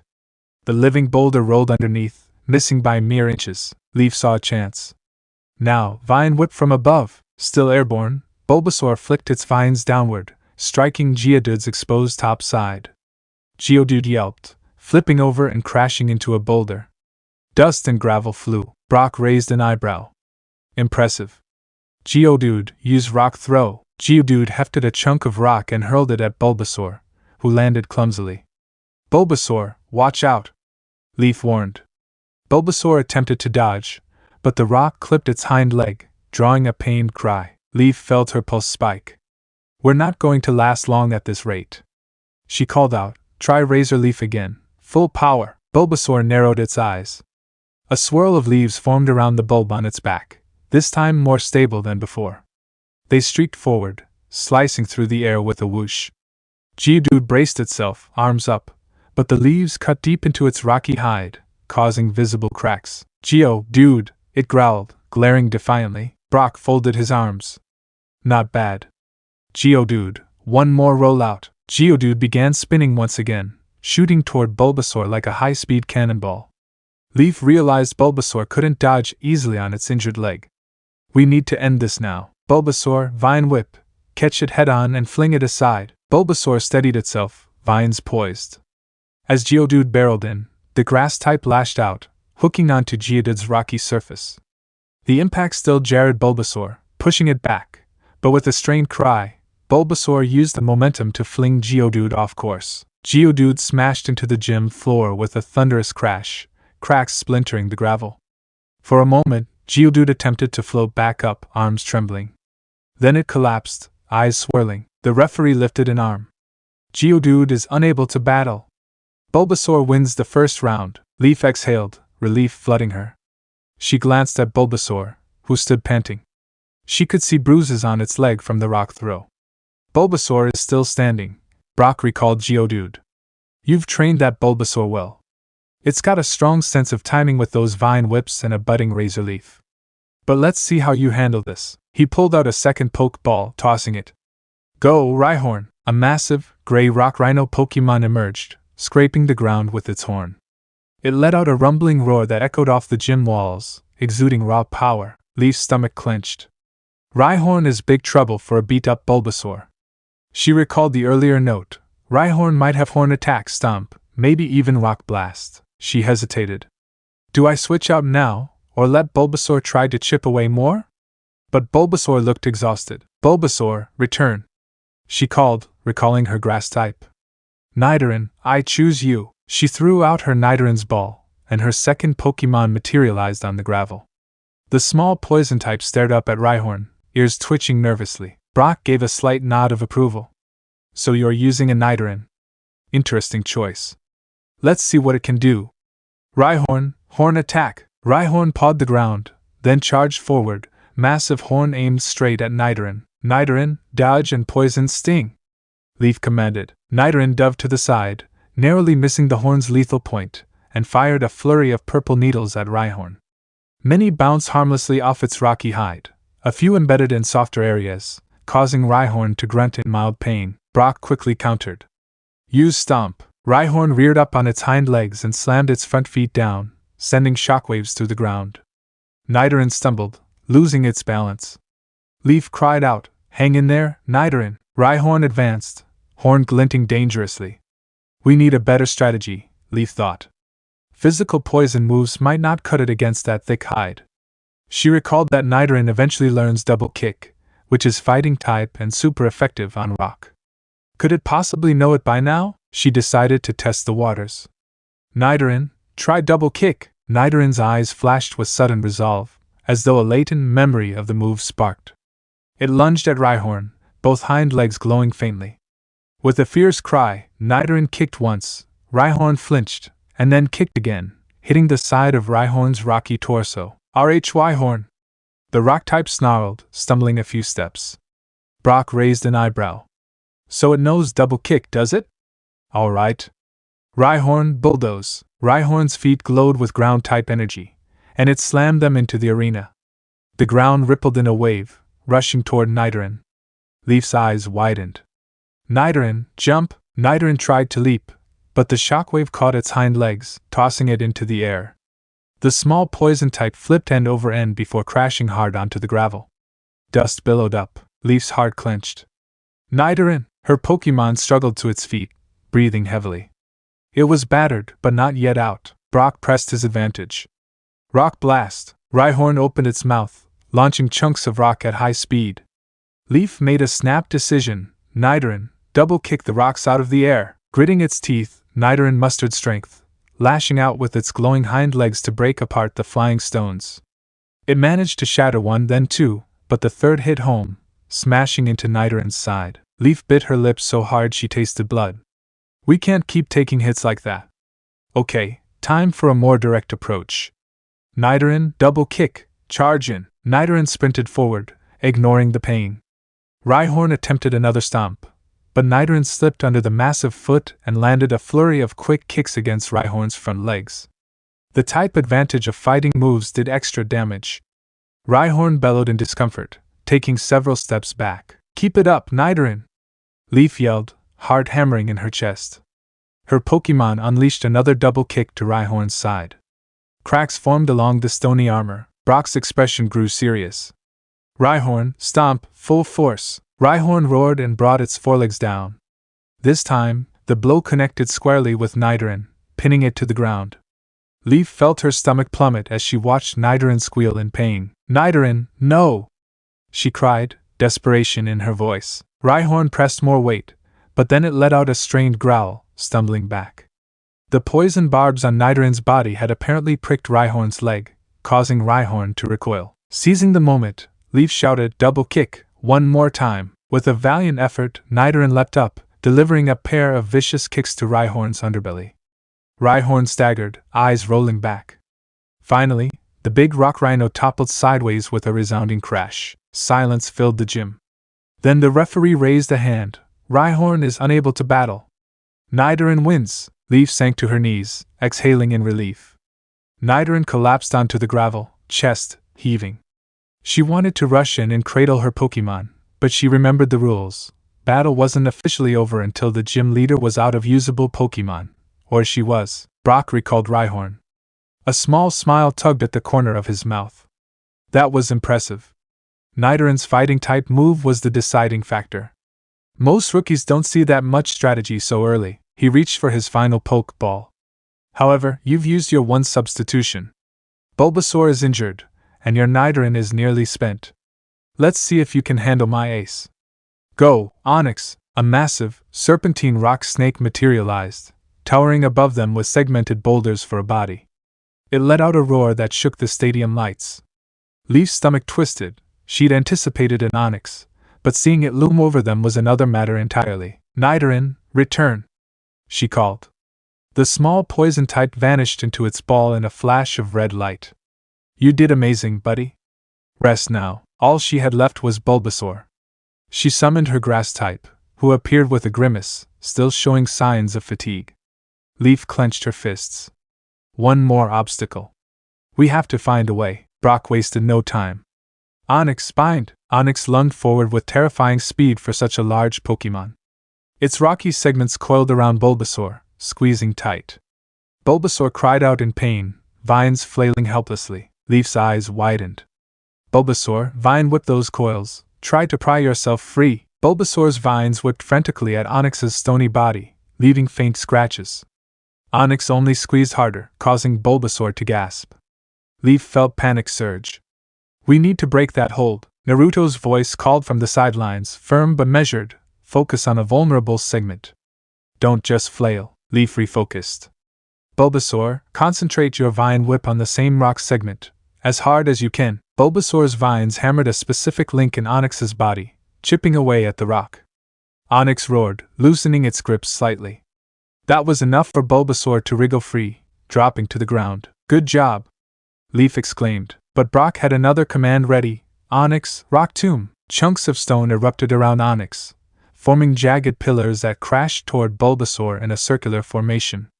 Leaf called, Bulbasaur, dodge and Razor Leaf. Bulbasaur jumped aside, but its injured legs slowed it. One of the pillars slammed down near its front paws, grazing its side. Bulbasaur stumbled, letting out a sharp cry. Still, it mustered the energy to fire off the swirling leaves. The leaves sliced at Onyx's hide, but the giant rock snake barely flinched. Brock's stern voice echoed. Onyx, finish this, Sandstorm. Onyx spun its massive body, whipping up swirling clouds of sand and rocky debris. The arena vanished in a haze. Leaf shielded her eyes, calling out blindly, Bulbasaur, keep your distance. Try another Razor Leaf. The swirling sand battered Bulbasaur, cutting visibility. Leaf could hardly see her Pokémon. She heard Bulbasaur's strained cry as the sand pelted it. In desperation, she shouted, Bulbasaur, use Leech Seed. Bulbasaur's bulb glowed, and a small seed shot forth. Through the swirling sand, Leaf couldn't see if it found its mark. Brock's commanding tone cut through the din. Onyx, bind again. In the haze, Leaf saw the faint silhouette of Onyx's massive coils lunging toward Bulbasaur. There was a flash of green vines, and then a yelp as Onyx presumably wrapped Bulbasaur once more. Leaf's throat tightened. This might be it. She clenched her fists, forcing composure. Bulbasaur, vine whip from inside the coil. Hit Onyx's face if you can. A roar echoed, and the sandstorm began to subside. As the dust settled, Leaf could see Bulbasaur pinned beneath Onyx's segments, valiantly striking at Onyx's face. The rock snake growled, loosening only slightly. A flicker of green energy appeared around Onyx's midsection. The leech seed had latched on, sprouting vines that drained Onyx's strength bit by bit. Bulbasaur glowed faintly with each pulse, regaining a sliver of energy. It's working, Leaf whispered. Bulbasaur, keep attacking. Razor Leaf at point blank. Bulbasaur roared, leaves materializing around its bulb once again. At such close range, Onyx couldn't fully dodge.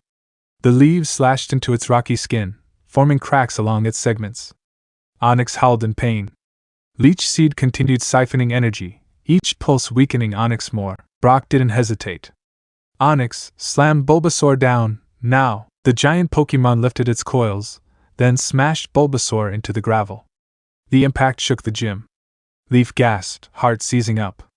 Bulbasaur went limp for a moment. Naruto's voice rang out, Leaf, don't give up yet. She fought back tears.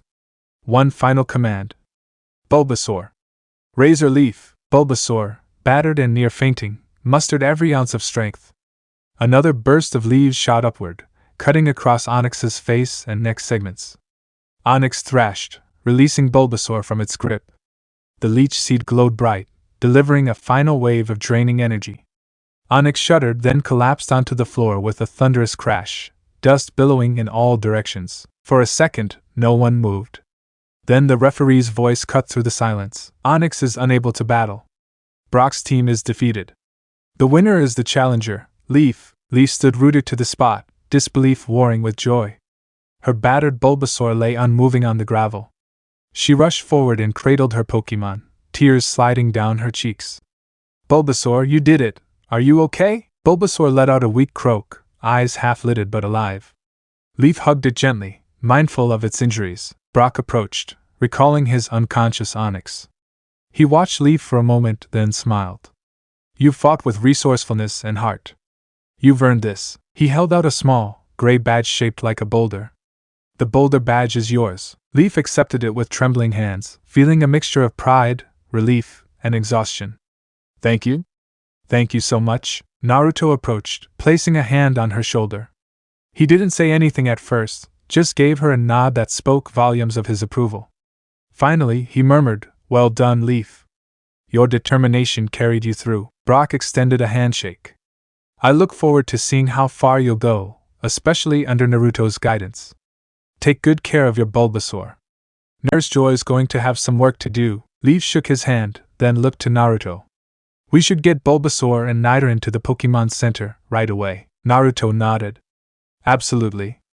Let's go. They left the Pewter gym with Leaf supporting Bulbasaur in her arms, while Nidoran's Pokeball sat clipped safely to her belt. The early afternoon sun felt warm, comforting after the tense atmosphere of the match. Leaf's eyes drifted to the boulder badge in her hand, a tangible symbol of her first major victory. Naruto led her back to the Pokémon Center, where Nurse Joy took Bulbasaur and Nidoran for immediate care. Leaf paced the lobby, replaying the match in her mind, from the fear of bind to the final blow of Razor Leaf. Her heart still pounded with remnants of adrenaline. Naruto stood by, arms folded. He occasionally murmured a few encouraging words, great strategy, or smart use of leech seed, to which Leaf offered a grateful but shaky smile. Half an hour later, Nurse Joy emerged from the back room, smiling gently. They're going to be fine. Both Bulbasaur and Nidoran were exhausted but not severely injured. That last slam was intense, but your Bulbasaur is tougher than it looks. Leaf let out the breath she'd been holding. Can I see them? Of course, Nurse Joy said, leading Leaf to a recovery room where Bulbasaur lay on a cushioned mat, intravenous tubes hooked up to a machine delivering healing fluids.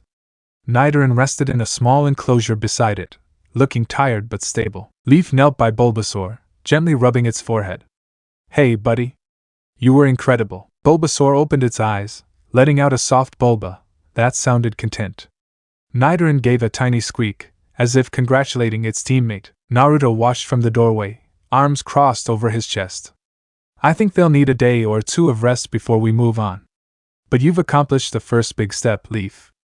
How does it feel? She wiped away a stray tear, smiling broadly. It feels amazing. Hard but amazing. I'm so happy they're okay. Nurse Joy nodded. We'll keep them for observation overnight. You can stay in your room here if you like. I suggest letting them get uninterrupted rest. Leaf thanked Nurse Joy, reluctance evident in her eyes as she left Bulbasaur and Nidoran to heal. She returned to the lobby with Naruto, who guided her to a quiet corner where they could talk. So, he began, his tone calm, that was your first major challenge on mastered difficulty. What are your main takeaways? Leaf pursed her lips. I need to refine our moves. Razor Leaf was shaky at times, and Bulbasaur's physical moves, like Vine Whip, might become less useful if I run into a physically strong Pokémon with high defense. Also, Nidoran's double kick saved us, but it's still underdeveloped. 1 or 2 more hits could have knocked Nidoran out before it landed that finishing blow on Rhyhorn. Naruto nodded. Good B, Pisces. We'll work on building each Pokémon's strongest moves and also teach them strategic maneuvers for future battles. You might want to give Bulbasaur a better special grass-type move as soon as possible, like Energy Ball or Magical Leaf if you can get a TM. As for Nidoran, focusing on fighting-type coverage will be invaluable. Of course, that's all in due time. Leaf looked at him, remembering the savage approach of the rude boy they met in Viridian Forest. Naruto-sensei, do you think someone like that guy who was cruel to his Mankey could ever beat Brock? Naruto sighed. Possibly if his Pokémon are strong enough and if Brock underestimates him. But it wouldn't be a victory that fosters long-term success. Pokémon who are treated as disposable tools rarely become truly loyal. She nodded, her face set with determination. We did it our way, with trust and synergy. That feels 100 times better. He smiled softly. That's the way it should be. Now you've got your Boulder badge, which means you're officially recognized by the Pokémon League as having completed 1 gym. The next obvious step is Cerulean City for the Cascade badge. But we can also consider taking side routes, like heading toward Empty Moon to catch different Pokémon or do extra training. Leaf tapped a finger on her chin. Going to Cerulean means we'll likely face Misty next. She specializes in water types, right? Bulbasaur might have an advantage there, especially if it evolves into Ivysaur by then. Naruto nodded in agreement. Exactly. We can do some level grinding and training to make sure your team is prepared. Leaf noticed the time, mid-afternoon. Her stomach growled softly, and she realized she hadn't eaten lunch. Naruto smirked. Hungry? After that match, definitely, she admitted with a shy laugh. He stood, motioning for her to follow. There's a cafe nearby. Let's grab a bite. Then we'll plan our next move. They left the Pokémon Center, stepping onto the stone-paved streets of Pewter City. Tourists and trainers bustled about, some admiring the massive stone onyx statue near the city's entrance, others chatting animatedly about their own battles. Leaf looked at her new boulder badge tucked safely in her pocket.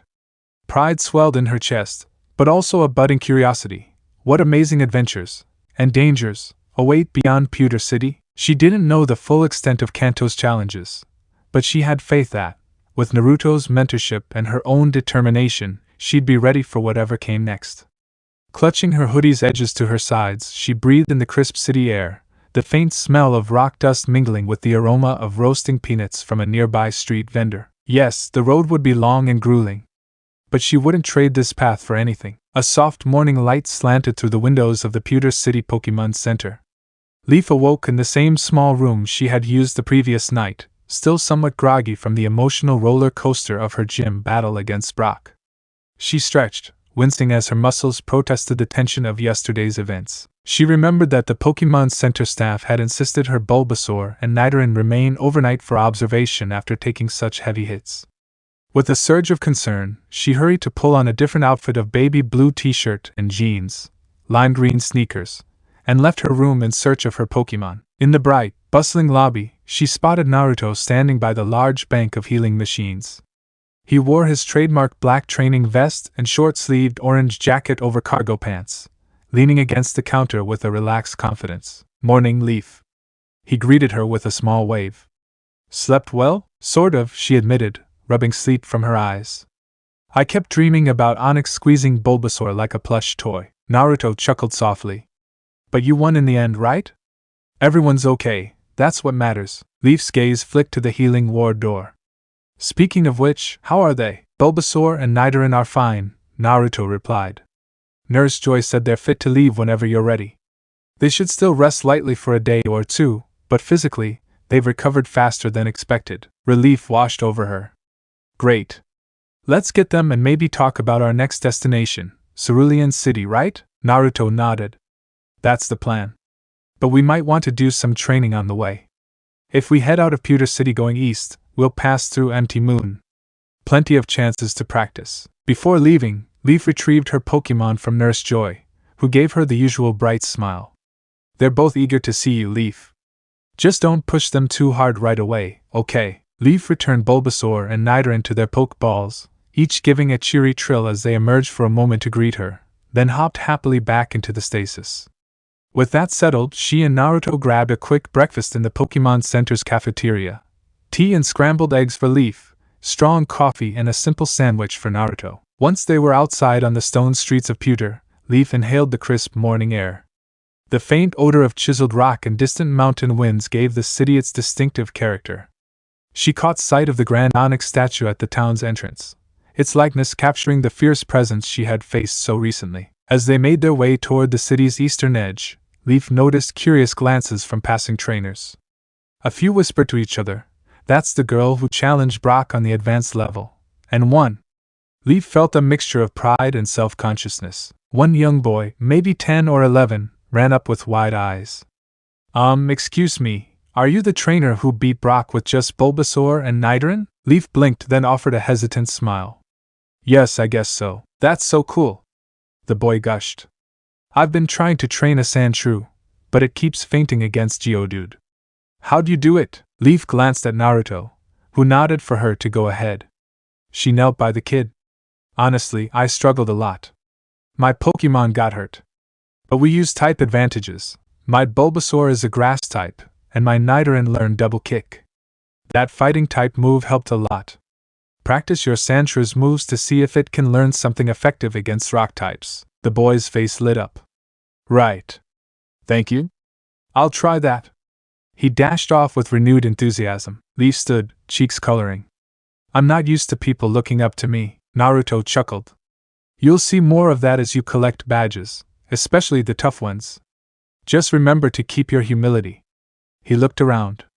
"Come on, let's keep moving before we attract a full crowd." On their way out, they swung by the Pewter gym one more time.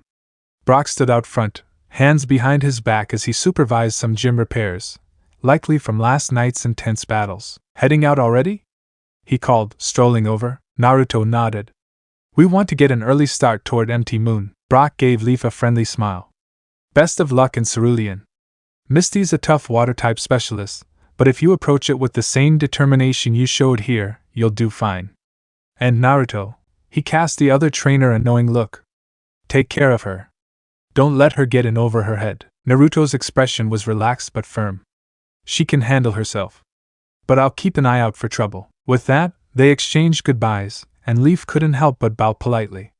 Thank you, Brock. Thanks for the battle and the advice. Anytime, he replied, turning back to his gym duties. The road east of Pewter was less traveled than Route 1, or Route 2, but there was a steady trickle of trainers heading toward Empty Moon, known for its Zabet swarms, Clefairy sightings, and rumored moonstones.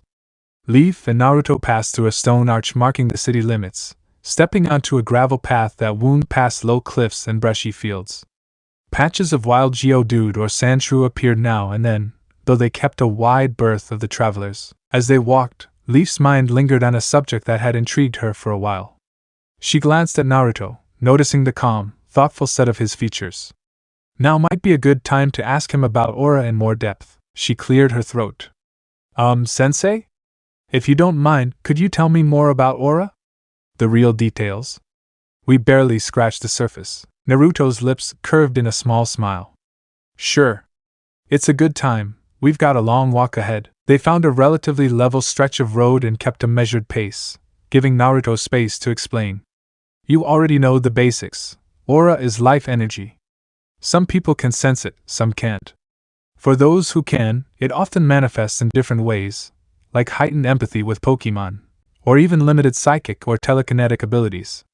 But it's actually deeper than that. Leaf's eyes sparkled with interest. Deeper in what way? Naruto raised a hand, palm up, as if feeling the air. Each person, and each Pokémon, radiates an aura signature that correlates with their type or personality. For instance, fire-type Pokémon often have a fiery aura, passionate, volatile, warm. Water types have a fluid aura, calm yet ever-shifting. Grass types have a gentle, nurturing aura. Psychic types have a cerebral, introspective aura, and so on. Leaf nodded, recalling Bulbasaur's aura might feel quietly resolute, tied to growth and healing. So if I had aura vision, I'd see Bulbasaur's glow as greenish, maybe gentle? He looked impressed. Exactly. Even among people, you sometimes see personality alignments that match a certain type. Some might be akin to fire, others ice, others dark, etc. And rarely you get people who show multiple alignments or some adaptation trait that defies easy categorization. She perked up at the mention of adaptation traits. Adaptation traits? Like what you have? Naruto paused. Mine is more straightforward, an aura sensitivity that was discovered early. But yeah, these traits can be extremely rare. Think of it this way, about 1 in 750 people might have an advanced or unusual ability. Psychic powers, aura manipulation, extreme empathic links with Pokémon, telepathy, telekinesis. Some even claim to harness fairy or dragon aura in unique ways. Leaf's mouth dropped open slightly. That's a huge population ratio, but also, really small. It is, Naruto agreed. Most folks go their whole lives without meeting more than 1 or 2 people with such traits. You've likely heard of Sabrina in Saffron City. She's an example of an extremely powerful psychic. There's also rumors of people with dragon hearts in the far eastern regions, or those who harness ghost aura in places like Lavender Town. Each has distinct qualities. They walked in silence for a moment, letting the magnitude of that information settle. Leaf found herself thinking about how different the world must look to those with advanced aura sight or telepathy. She recalled glimpses of Naruto using aura during battles, reacting to attacks an instant before they happened. A new question bubbled to the surface. So if someone is, say, an ice aura type, that means their personality is cold or aloof? Naruto shrugged. It can be. Not always as literal as ice-cold personality, but you'll often see parallels, like a calm, precise, maybe even detached style. An ice aura might be methodical, graceful under pressure, sometimes emotionally distant. Fire aura might be impulsive, passionate, quick to act. These are generalizations, though. Everyone is unique. Leaf laughed softly. That's fascinating. I wonder if I have a type alignment. Maybe grass, since I started with Bulbasaur and I tried to be nurturing? Possibly. He eyed her with an appraising look. Or maybe a dual alignment if you develop some other style. You do have a certain fierce streak, especially when you get fired up about protecting your Pokémon. She grinned, cheeks reddening slightly. Maybe I'm grass fire, which makes zero sense as a typing. Naruto chuckled. There's no official grass fire combination Pokémon known, but hey, in terms of aura, anything's possible. They continued in companionable silence, the road sloping upward as they neared the foothills that would lead to Empty Moon. Ahead, Leaf could see the jagged silhouette of the mountain, its peaks jutting high into the mid-morning sky. Suddenly, a commotion near a boulder caught Leaf's attention. A small group of 3 younger trainers, probably around Leaf's age or slightly younger, stood in a half-circle. Their attention was focused on something in the grass. As Leaf and Naruto approached, they heard raised voices. "Hey, it's wounded!" a girl exclaimed, crouching down.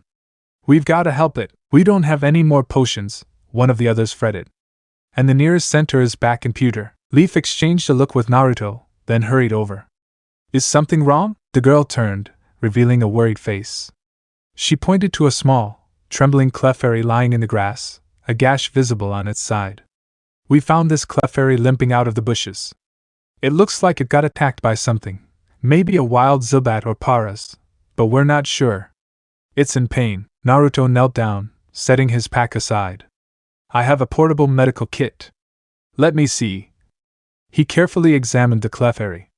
Its big eyes were scrunched in pain, and it whimpered softly.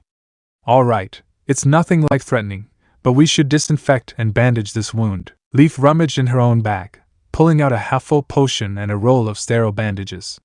"Will this help?" "Perfect," Naruto said, accepting them. He spoke to the Clefairy in a soothing tone, letting a subtle aura calm the frightened Pokémon.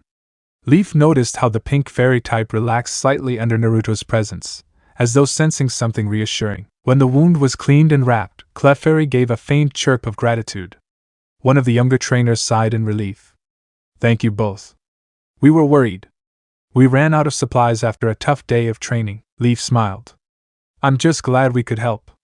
She gently patted Clefairy's head. "You'll be okay now. But you should rest, maybe head back to the forested areas near Empty Moon where your group might be." The girl trainer nodded. "We'll keep an eye on it. Once it can stand, we'll help it get back to a safe spot." Naruto stood, wiping his hands on a cloth. "Stay cautious. If you're continuing to Empty Moon, watch out for more aggressive wild Pokémon. Have a safe journey." As they walked away, Leaf's mind drifted. That was a fairy type. So that means it has a fairy aura, right? Gentle, maybe whimsical, protective, if the stories are true. She glanced at Naruto.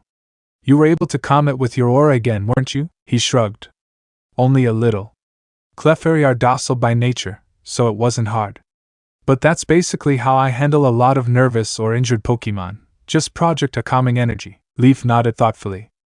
"I hope I can learn to do something like that someday." He gave her a small smile. "If you keep training, both yourself and your Pokémon, physically and mentally, you might discover you have more potential than you think." By midday, they reached a stony plateau that overlooked a lush valley. To one side rose the rugged slopes of Empty Moon, covered in patches of pine trees and sheer rock faces. A well-worn sign read, "Empty Moon, beware of Zubat swarms. Travel with caution." Leaf turned to Naruto. "So this is it. Empty Moon. I've heard it's home to Clefairy, Zubat, Geodude, Paras, and occasionally some rare finds like fossils." Naruto nodded. "Also, it's rumored Team Rocket has been spotted lurking around here in the past, searching for fossils to sell on the black market. Keep your guard up. Some of these villainous groups can be more dangerous than the stories let on." Leaf felt a shiver. Team Rocket. She'd heard the name whispered, an organized crime group that exploited Pokémon for profit. Right. I won't let my guard down. They followed a narrow path leading toward a cave entrance, set into the mountainside like a jagged mouth. Warm afternoon sunlight contrasted sharply with the cool darkness inside. A gentle breeze wafted out, smelling of damp stone and faint moss. Standing at the entrance was a small group of hikers and backpackers, talking among themselves. One noticed Naruto and Leaf, tipping his broad-brimmed hat in greeting. "You two heading in? I suggest flashlights or headlamps. Some areas are pitch black." Naruto patted his pack. "We're prepared." Also, the hiker added, "if you can handle it, watch out for the deeper tunnels. More aggressive Pokémon lurk there, like Parasect, Golbat, or even the occasional Graveler. Some folks claim to see criminal types hanging around, too. Just be safe. Leaf offered a polite smile. Thanks for the warning. We'll be cautious. They donned small headlamps, stepping into the cavern's dim interior. The rock walls glistened with mineral deposits, and the temperature dropped noticeably. Stalactites hung overhead, water dripping to form tiny pools on the uneven ground. Stay close, Naruto murmured, flicking on his headlamp. The beam cut through the darkness, revealing narrow tunnels branching off in various directions. The main path, well-traveled, was a mix of gravel and worn rock, with occasional wooden signs pointing deeper into the mountain. They hadn't been inside for more than 10 minutes before a fluttering shadow swooped overhead. Leaf's lamp caught the gleam of multiple pairs of red eyes. Zubats, Naruto said, calmly raising his arm. They often swarm. We might need to fend them off. Sure enough, a group of Zubat dove down, screeching. Leaf quickly unclipped Bulbasaur's Pokeball, though she worried if Bulbasaur was fully up for fighting. She summoned it anyway, stepping back to give the grass-type room. Bulbasaur, try a quick Razor Leaf to keep them at bay. Bulbasaur, still bandaged in spots from the day before, mustered a swirl of leaves.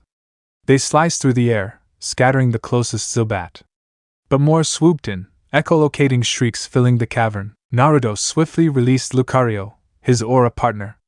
The bipedal jackal appeared, eyes narrowing, scanning the swarm. Lucario, aura sphere, light power. Lucario gathered a glowing orb of bluish energy in its paws, launching it at a cluster of Zubat. The flash lit the cave, and several of the winged Pokémon fled, squeaking in alarm. Leaf commanded, Vine Whip! Bulbasaur lashed out at a straggler, swatting it away. The remaining Zubat, apparently deciding the meal wasn't worth it, took off into a higher tunnel, leaving the area quiet again. Bulbasaur stood panting. Leaf quickly approached, giving it a gentle pat. Thank you, buddy. I hope you're not in too much pain. Bulbasaur shook its head, though Leaf could see it was still tired. Naruto recalled Lucario, commending it softly. We'll keep an eye out for more swarms. Good job, you two. Leaf returned Bulbasaur to its Pokeball to let it rest. Poor guy's still sore. Let's rely on Nidoran next time, if we can. Naruto nodded. Makes sense.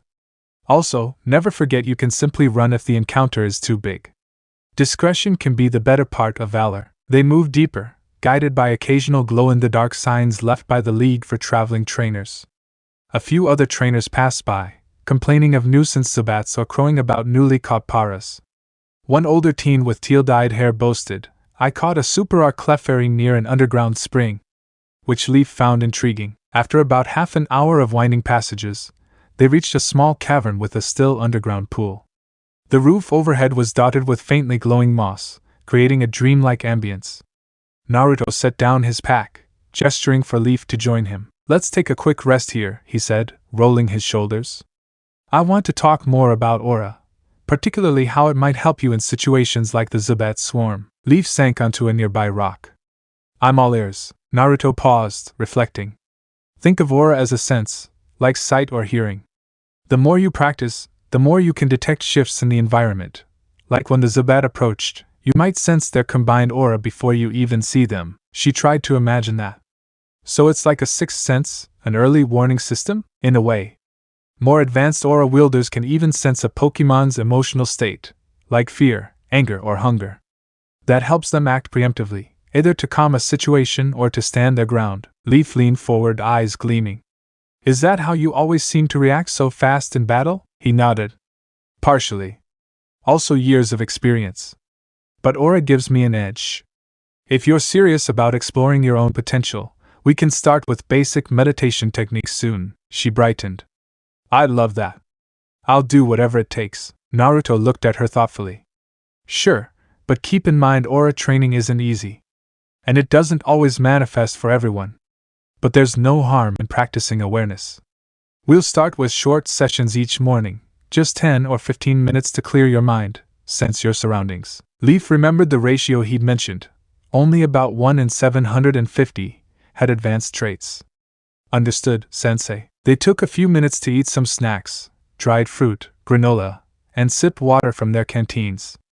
Leaf let out Nidoran for a stretch. It sniffed around the pool curiously, occasionally jumping at the glowing moss overhead. They were packing up to continue when an echoing voice reached them from a side tunnel. Help! Somebody, help! Leaf froze, exchanging a glance with Naruto.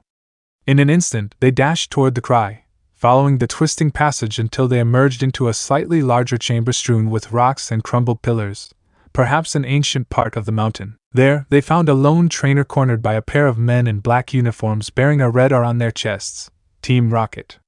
The cornered trainer was a young man with short brown hair, glasses askew, holding a somewhat battered oddish in his arms. He trembled as one of the Rocket grunts snarled, "Hand over that fossil, kid." I don't have a fossil," the boy stammered. "Just leave me alone." The other grunt, a woman with a sneer on her lips, brandished a poke ball. "Don't lie. We saw you pick something up near the lower cavern. Give it, or we'll make you regret it." Leaf's pulse hammered. So Team Rocket is here after all. She glanced at Naruto, who had gone still, his expression like carved stone. He stepped forward, voice echoing in the chamber. "I believe the kid said he doesn't have a fossil. You two need to back off." Both grunts whipped around, eyes narrowing. The male grunt sneered. "Who the hell are you?" "Trainers," Naruto replied tersely. "Leave him alone." Now, Leaf stood beside her mentor, trying to quell her nerves. She'd heard how ruthless Team Rocket could be, smuggling Pokémon, stealing from trainers, using violence when threatened. Still, she wouldn't stand by while they threatened someone. The female grunt scoffed, stepping forward. "Big talk. Let's see if your Pokémon can back it up. Arbok, come out." She tossed her Pokeball, releasing a large purple cobra Pokémon with menacing yellow eyes on its hood. The Arbok hissed, baring its fangs. The male grunt joined in, calling out a Mach Hop with corded muscles. "We'll crush you fast." Naruto's eyes flicked to Leaf. "Think you're up for a 2-on-2? Leaf swallowed, her mouth dry. "We just dealt with a Zubat swarm, and Bulbasaur's not fully recovered. But yes. Let's do this." Naruto unclipped a Pokeball, summoning a different Pokémon than Lucario this time, a sleek, powerful Zoroark. The dark fox-like creature emerged with a low growl, red mane flowing. "Zoroark, be ready," Naruto commanded quietly. Zoroark nodded, eyes glinting. Leaf stepped forward, unclipping Nidoran's ball. "I'll try to avoid using Bulbasaur until absolutely necessary." "Nidoran, I choose you." Nidoran materialized, quivering at the sight of the imposing Arbok and Mach Hop, but it bravely held its ground. Leaf bent her knees, adopting a battling stance. "Let's go, buddy." "Mach Hop, karate chop!" the male grunt ordered. Arbok's trainer snarled, "Poison Fang, now!" Mach Hop charged at Zoroark, hand raised in a chopping strike. Arbok slithered with frightening speed toward Nidoran, jaws dripping purple venom. Naruto was ice calm.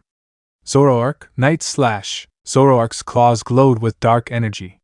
In a blur, it sidestepped Machop's karate chop and slashed across the fighting type's torso. Mach Hop staggered, wincing. Leaf, meanwhile, saw Arbok bearing down on Nidoran. She pointed. "Nidoran, double kick, aim for the hood." Nidoran lunged, hind legs glowing faintly. Arbok reared up to strike, but Nidoran's kicks connected with the underside of its hood, causing Arbok to hiss in pain. However, Arbok's sheer size and length soon came into play. It swung its tail, slamming Nidoran aside. "Nidoran!" Leaf cried, wincing as her Pokémon tumbled across the rocky floor. She clenched her teeth. "We can't let it get in a direct bite. Dodge and poison sting at range." Nidoran scrambled to its feet, launching a volley of purple needles. Some struck Arbok's scales, though not deeply enough to cause major damage. Arbok hissed, baring its fangs. Naruto and Zoroark kept Mach Hop busy, the dark-type illusion swirling around Zoroark's form, making it hard for Mach Hop to aim. Still, Mach Hop pressed on, fists swinging. The female grunt barked, gunk shot on the Nidoran Arbok. Arbok spewed a glob of toxic sludge. Leaf had to think fast. Nidoran, leap aside, then double kick again. Nidoran barely avoided the splattering sludge, which sizzled against the floor. It pounced forward, delivering another pair of kicks to Arbok's midsection. Arbok reeled, but responded with a whip-like tail slam that sent Nidoran sprawling again. Seeing her Pokémon struggle, Leaf's heart pounded. Nidoran's outmatched in size and range, but maybe if we land one good hit. She glanced at Naruto's battle. Zoroark unleashed a burst of black and red energy, Night Daze, which hammered Mach Hop into the ground. the fighting type fainted with a groan. The male grunt cursed, recalling his Pokémon. Damn it! Arbok, hurry up! He yelled at his partner. Arbok turned its hooded face back to Leaf and Nidoran, venom still oozing from its fangs. The grunt pointed. Poison Fang, full power! Arbok lunged with terrifying speed.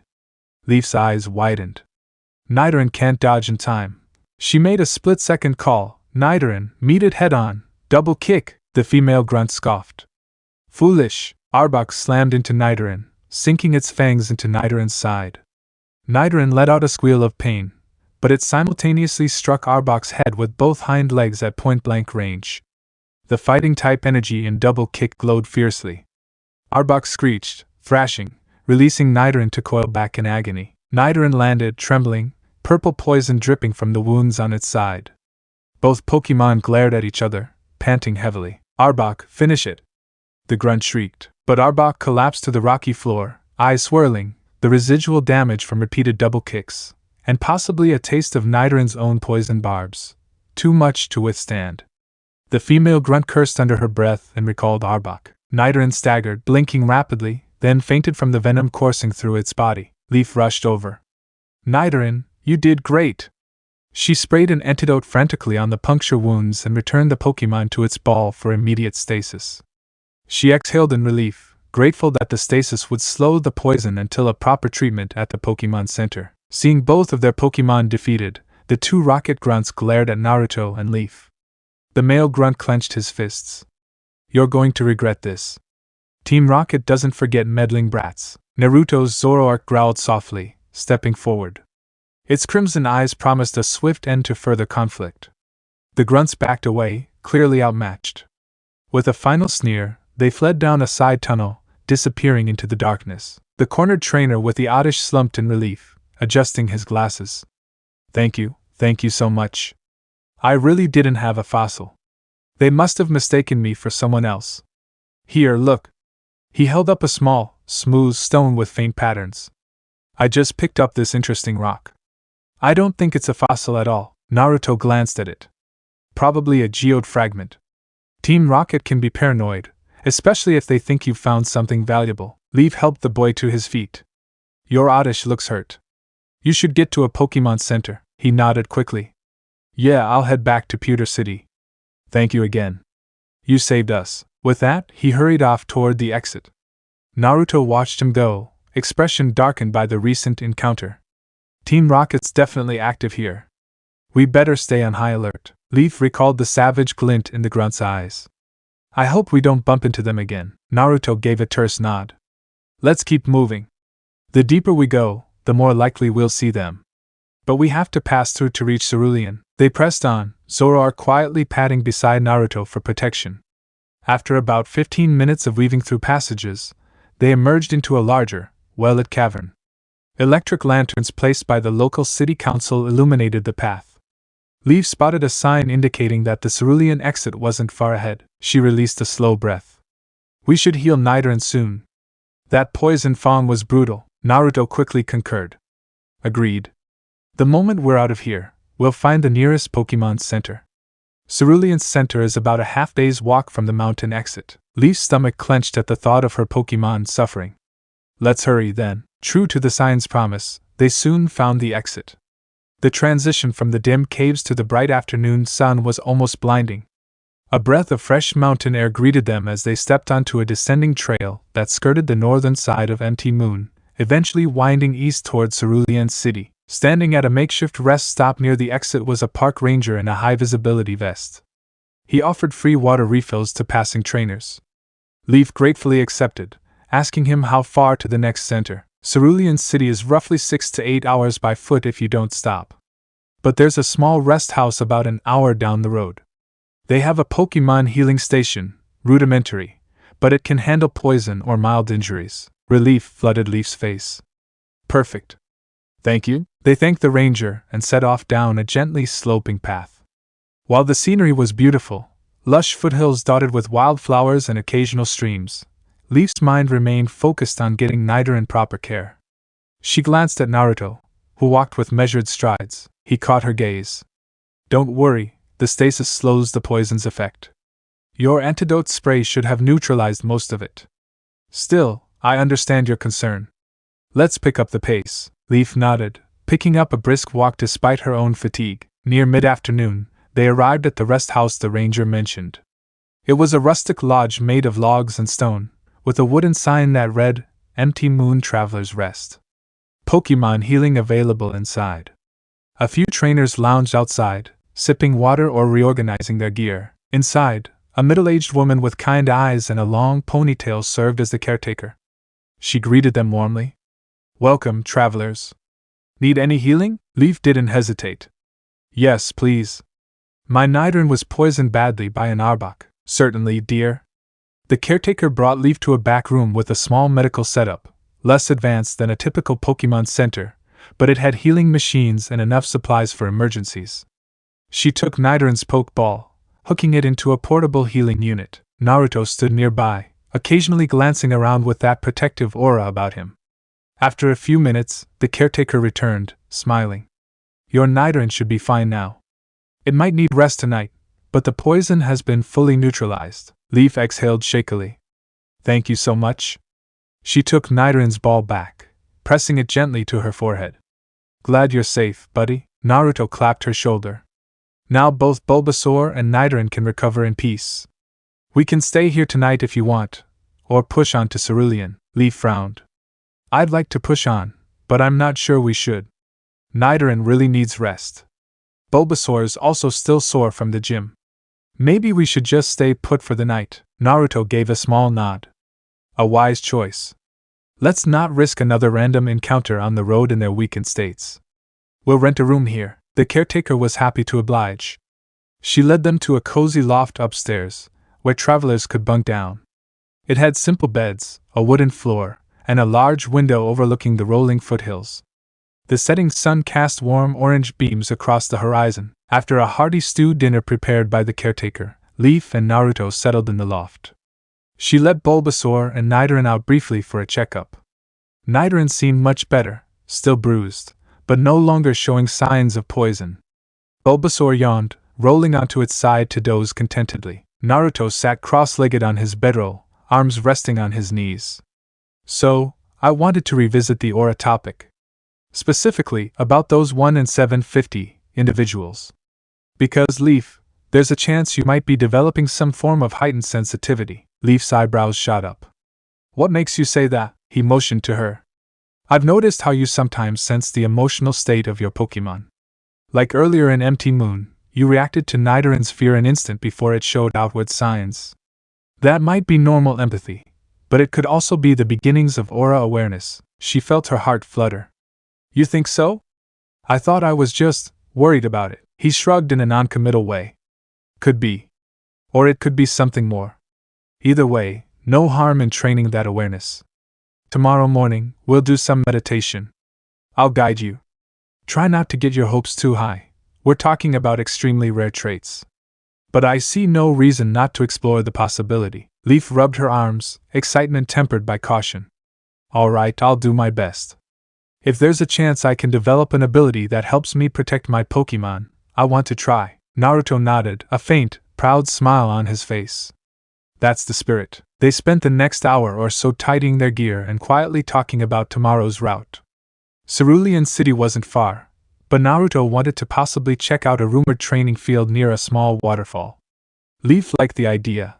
Training in a watery environment might help them prepare for Misty. Eventually, the caretaker came up to bid them goodnight, leaving them alone in the loft. The lamps were dim, and a gentle breeze wafted through the open window, carrying the scent of pine and dew. Leaf lay on her back, staring at the rafters, feeling the day's fatigue settle in her bones. So much has happened in the past few days: Viridian Forest, Pewter Gym, meeting that cruel trainer, battling Team Rocket. She reflected on how quickly her world had expanded beyond Pallet Town. She turned her head slightly to see Naruto, who was likewise lying on his bedroll, eyes closed but not fully asleep. She studied him, the calm rise and fall of his chest, the faint lines of tension at the corners of his mouth. At just 17, he had already traveled multiple regions and faced countless challenges. His aura adeptness, his formidable Pokémon. She realized he must have endured unimaginable trials to get here. He's always so composed, she thought. But I wonder if he ever feels scared, or uncertain. Or if he regrets starting his journey so young. She recalled how he'd taken an accelerated course to bypass the usual mandated age of 13, meaning he'd begun traveling as a preteen. It must have been intense, but it also forged him into a veteran by the time he was even old enough for a standard license. Leaf closed her eyes, lulled by the rhythmic breathing of her Pokémon. I'm only 15, but I'm on the same path now. I have to keep going. Before drifting off, she murmured a soft thank you, to Naruto, to her Pokémon, and perhaps to whatever aura might be watching over her. Morning arrived with a bright golden glow spilling over the jagged silhouette of empty moon. At the rustic traveler's lodge nestled in the foothills, Leaf stirred on her narrow cot, the day's excitement gently prying her awake. Across the small loft, Naruto was already up, rolling his sleeping bag and double-checking supplies. Leaf stretched and yawned. Her Bulbasaur and Nidoran were resting in their Pokeballs, having recovered from the harrowing encounters with wild Pokémon and Team Rocket. Today we reach Cerulean City, she reminded herself, heart fluttering with anticipation. Naruto glanced over, noticing her sleepy eyes. Ready for the final stretch, Leaf? She pushed herself upright, scrubbing her face. More than ready. I've heard Cerulean is beautiful, and I want to see Misty's gym. Yeah, Naruto responded, a hint of a smile at the corners of his mouth. Misty's something else. You'll see. Leaf caught a particular emphasis in his voice but didn't press. With her curiosity piqued, she stood and grabbed her bag, mentally steeling herself for the next leg of their adventure. After a few hours of steady hiking, the scenery opened onto a gentle slope overlooking Cerulean City. Leaf's breath caught in her throat as her gaze traveled over the network of CBPs, arched bridges, and pastel-toned buildings. Wow, Leaf breathed, a childlike awe in her voice. It's gorgeous, Naruto nodded, likewise admiring the view. Cerulean was always one of my favorite places. The water, the energy, it has a rhythm different from other Kanto cities. When they finally set foot on the main thoroughfare, the bustle of afternoon life embraced them. Cafes with bright umbrellas sat alongside the CBPs. Flocks of pitovs swooped overhead. Tourists photographed the iconic Gyarados fountain near the plaza. Leaf took it all in with shining eyes. The first order of business, the Pokémon Center. Nurse Joy, ever smiling, welcomed them warmly. While their Pokémon underwent a routine check, Naruto mentioned his next move. I need to talk to someone at the gym. Why not explore on your own for a bit, Leaf? She blinked. At the gym? You mean Misty? A slight flush touched his cheeks. Yeah. We know each other. It's been a while since we've talked face to face. Leaf's gaze danced between curiosity and amusement. Okay, sensei. I'll do some sightseeing, maybe a bit of training. I'd like to catch more Pokémon too. That's a good idea, he agreed. There's a route north of the city. Trainers say the lake up there has interesting catches. Also, pick up some supplies if you need them. As soon as their Pokémon were cleared by Nurse Joy, Naruto headed off towards Cerulean Gym. Leaf watched him disappear around a corner, a small smile curving her lips. He seemed eager. This Misty must be special. The Cerulean Gym boasted an aquatic-themed exterior with decorative corals and wave motifs. Slipping inside, Naruto felt a pang of nostalgia. The interior was exactly as he remembered, broad pools connected by artificial waterfalls, while trainers swam laps or practiced water maneuvers with their Pokémon. A young assistant spotted Naruto and approached. Hi, do you have a scheduled match? Naruto shook his head. I'm here to see Misty. Almost at once, a door near the back opened. A lithe figure stepped out, posture exuding confidence. Misty had grown taller since Naruto's last visit. Her trademark orange hair was up in a high ponytail, and she wore a sleek athletic swimsuit top paired with form-fitting shorts. The lines of her arms and legs spoke of rigorous training. She paused, sea green eyes locking onto Naruto. For a moment, the sounds of splashing water and chattering staff faded into the background. So, Misty said, crossing her arms with a mixture of excitement and caution, you're really here? Naruto's voice felt momentarily stuck, but he managed a wry smile. Yeah. It's good to see you. They closed the distance. Now, despite the swirl of emotions, there was a sense of relief in both of them. Misty's stern expression flickered into a soft grin. Walk with me, she said, nodding toward a quieter section of the gym's training area. They navigated past an idle pool, weaving between tile columns until they found a private corner near a decorative fountain. Misty leaned against the cool tiled wall, arms lowered now. You've been off in other regions, I hear. Didn't think you'd come back so soon. Life brings me back, Naruto said gently.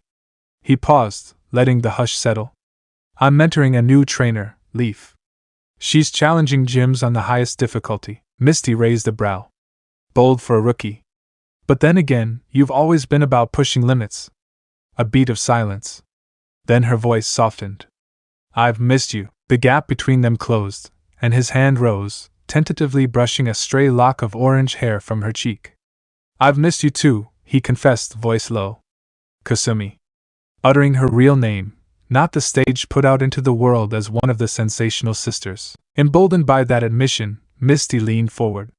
Their lips met in a gentle, one that slowly grew more certain as old affection rekindled. Her hands slid along his shoulders, while his free arms circled her waist. The water in the nearby fountain provided a backdrop of soft, trickling music, heightening the intimacy. When they finally broke apart, breathing unsteady, Misty's eyes held a glimmer of warmth. How about we continue this reunion after I wrap up gym hours? She murmured. Naruto nodded, cheeks faintly flushed. I'd like that, he said, trying to keep his voice steady. While Naruto and Misty caught up, Leaf roamed Cerulean's scenic northern route. She'd heard rumors of interesting Pokémon near the lakes and decided to see if her luck would hold. Bulbasaur was at her side, the grass type waddling along the grassy path. She challenged a couple of wandering trainers to get a feel for how her team stacked up. A teenage boy with a Poliwag offered a good test, but Bulbasaur outlasted it with Vine Whip. Another trainer with a Rattata fell to Nidoran's double kick. Each small victory fed Leaf's confidence. She was forging her own path without Naruto's direct oversight, and it felt liberating. At a secluded lake, tall reeds swayed in the breeze, and the surface shimmered under the afternoon sun. Leaf spotted something stirring in the water. She crouched, noticing a shelder perched on the muddy bank, snapping its shell at insects. Heart pounding with excitement, she quietly signaled Nidoran to approach. Nidoran lunged in with poisoned sting. The shelder spat a weak water gun in retaliation, drenching Nidoran, but not enough to tip the balance. After a few exchanges of hits, Leaf hurled a poke ball. It clicked 3 times, then locked. I caught a shelder, she cheered, scooping up the ball. Nidoran nuzzled her leg, and she laughed, patting its head. Good job, buddy. Emboldened, she explored further, encountering various wild Pokémon, Oddish, some Pidgey, a stray Abra that teleported away before she could even blink. By early evening, her legs ached, but she felt satisfied with her new capture and the extra training done. Back in the city, dusk found Naruto and Misty out by a sea-beat walk, the sky painted with streaks of orange and purple. Misty had changed into a casual but chic outfit, an aqua tank top and knee-length skirt, while Naruto sported dark cargo pants and a simple collared shirt. A local waterside bistro beckoned them with flickering lanterns and the soft murmur of conversation. They chose a table near the CBP's edge, where the reflections of streetlights danced on the water. Over plates of fresh seafood and cold drinks, they opened up about the experiences that had shaped them since they'd last parted. Misty described her efforts to elevate the Cerulean gym's prestige, implementing advanced aquatic battlefields for high-level challengers. Naruto talked about his travels through other regions, refining aura techniques and forging deep bonds with Pokémon like Lucario and Zoroark. At one point, Naruto reached across the table to take Misty's hand. I'm proud of how far you've come, he said quietly.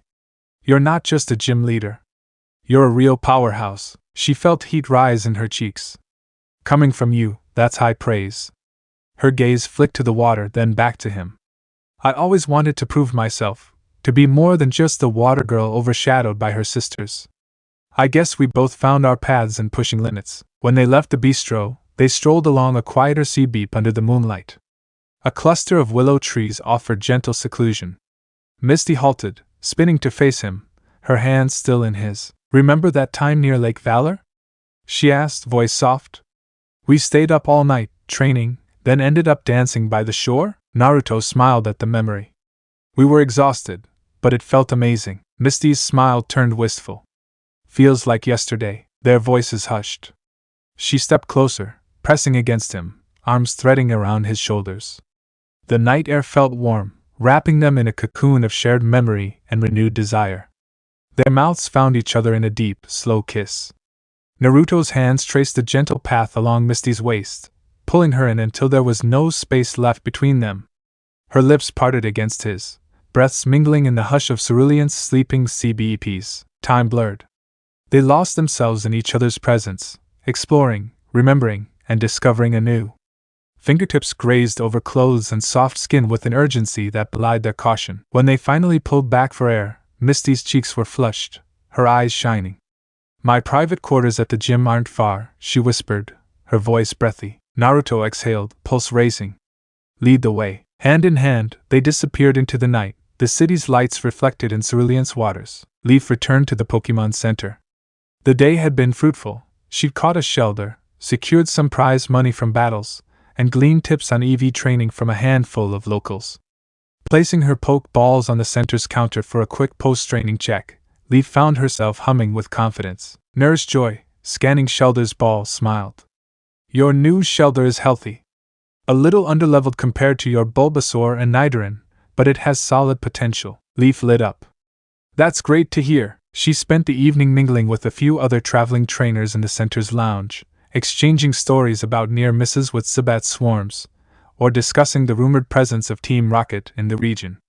Leaf was amused to realize how comfortable she was in these new surroundings. Just a couple of weeks ago, she'd been a wide-eyed beginner in Pallet Town. Now she felt more self-assured, forging her own journey even without Naruto's constant supervision. By the time she climbed into a bunk in the trainer dorm, the clock read nearly midnight. She typed a quick text to Naruto. "Leaf, 11:58 p.m. Hey sensei, caught a Shelder today. Also, did some good training. Hope your meeting went well. See you tomorrow for gym prep?" No reply came immediately. Leaf shrugged, rolling onto her side. Probably busy. Or asleep. A sleepy giggle formed in her mind, suspecting that Naruto and Misty might be together somewhere. She drifted into dreams of swirling water battles and brilliant rainbow lights. Morning brought a crisp breeze dancing across the Cerulean CBEPs. Leaf awoke early, grabbed a quick breakfast, and checked her phone. Still no reply from Naruto. Unbothered, she decided to drop by the gym on her own, determined to discuss the master-level challenge with Misty. Stepping inside, she found the main pool area buzzing with activity. Misty's sisters practiced a water ballet routine, while a cluster of novices trained under a gym assistant. Leaf spotted a vacant lane near some training dummies and began warming up her Pokémon. Nidoran stretched, Bulbasaur hopped in place, and Shelder popped open its shell with a feisty shell. While preparing a quick practice round, she heard footsteps behind her and turned to see Misty approaching, hair in a messy ponytail, and wearing black athletic shorts with a cropped turquoise tank top. An air of satisfaction and renewed energy radiated from her, though she concealed it with a calm, focused expression. "Leaf, right?" Misty said, offering a hand in greeting. "Naruto told me a bit about you. So you're going for the Master Difficulty Challenge?" Leaf nodded, returning the handshake. "Yes. I know water types can be tricky, but I'm ready to give it my best." Misty grinned, a flicker of respect in her gaze. "Master difficulty here means I'll bring out my advanced team. If you want to do it today, we can set up a formal match in a few hours." "That enough time to get ready?" "It should be," Leaf affirmed, a tingle of nerves traveling up her spine. "Bulbasaur will be key, but I can't underestimate Misty's skill, especially after hearing Naruto's high praise." Misty's expression turned serious. "Heard you took on Brock's advanced roster. Congratulations on that. Don't expect the same approach to work here, though. Water is fluid. I might shift tactics at the last second." Leaf's stomach fluttered. "I understand. I'll adapt." "Good," Misty replied. Then, more softly, she added, "We'll talk strategy details once we confirm the official battle time. For now, get your Pokémon warmed up. I'll be in my office." With that, the gym leader strode off, leaving Leaf with a sense of excitement, and a rising awareness that Misty was no mere second-badge caretaker. An hour or so later, Naruto finally appeared at the gym. Spotting Leaf, he raised a hand in greeting, crossing the slick tiles. "Hey," he greeted, voice warm. "Sorry for not texting back. I was occupied." Leaf smiled knowingly, though she kept her tone neutral. "No worries. I've already talked to Misty. She said we can do the match in a few hours." Naruto glanced around, noticing the increased staff activity, likely preparing the battlefield. "Great. Then let's use the time to finalize your strategy. That Shelter you caught, are you thinking of using it? Leaf considered. Shelter's a water type, so it won't have a huge type advantage. But it could be handy if Misty uses moves that exploit grass weaknesses. Also, Shelter has a decent defense. Naruto nodded. We'll weigh it carefully. Don't forget Nidoran's potential for poisoning or other disruptive tactics. Meanwhile, Bulbasaur's your main ace with grass moves. Their conversation continued, interspersed with short practice bouts against gym staff volunteers. Leaf's heart pounded with a mixture of nerves and excitement. The swirling aquatic battlefield, Misty's formidable reputation, Naruto's proud yet watchful presence, it all made for a heady anticipation. In a quiet moment, Leaf looked at her mentor with a wry smile. By the way, I'm glad you got to reconnect with Misty. You seem different. Lighter, maybe? Naruto paused, unsure how to respond. A faint grin curved his lips. You could say that. Let's just focus on your upcoming match, okay? She laughed softly. Alright, sensei.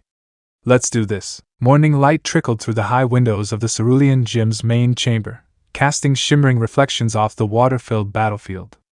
Leaf stood at the edge of a large pool, shifting nervously from foot to foot. This was a far cry from the rock-hewn battlefield of Pewter.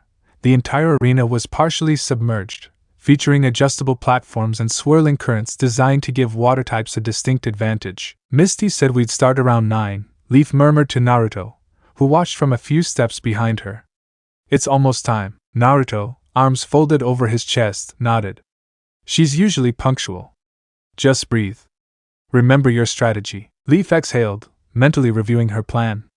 She had 3 Pokémon ready to go. 1. Bulbasaur, her best bet against water types, armed with Razor Leaf and Vine Whip. 2. Nidoran, quick, with double kick and poison moves, though perhaps less obviously advantageous. 3. Shelter, caught just the previous day, still a bit underleveled, but it might at least soak up hits. High overhead, a handful of lights were fixed on the field.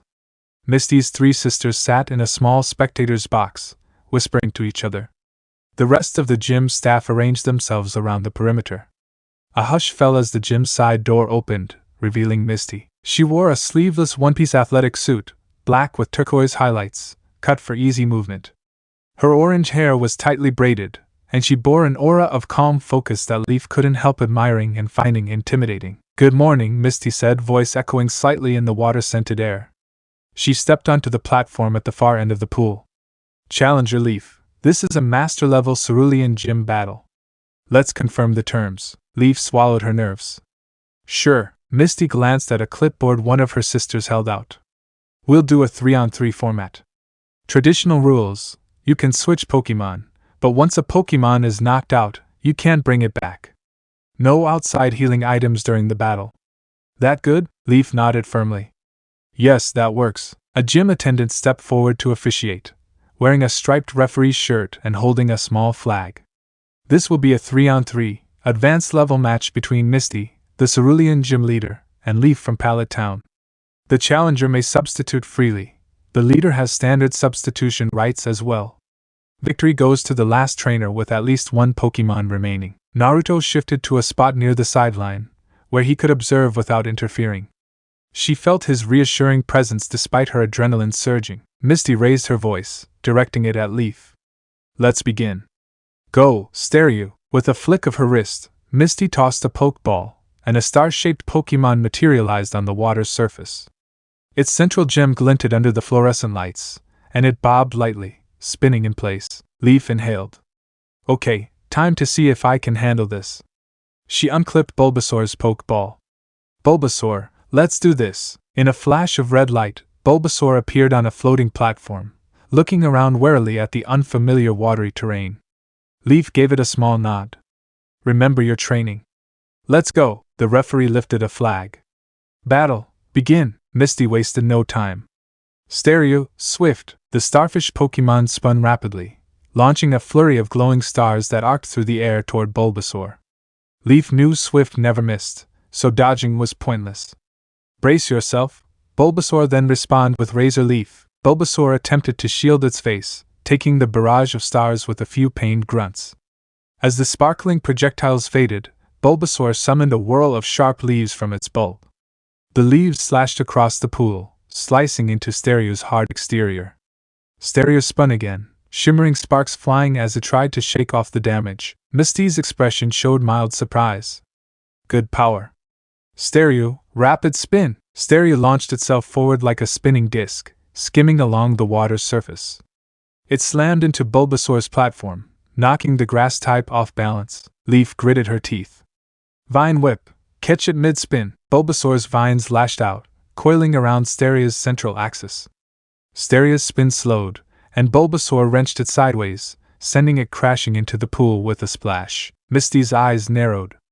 Water gun, point blank! From beneath the water, Stereo shot a pressurized jet of water at Bulbasaur. The grass type yelped as the impact nearly knocked it off the platform. Leaf's heart pounded. We need a decisive hit. Bulbasaur, Vine Whip again, pull it out of the water and finish with Razor Leaf.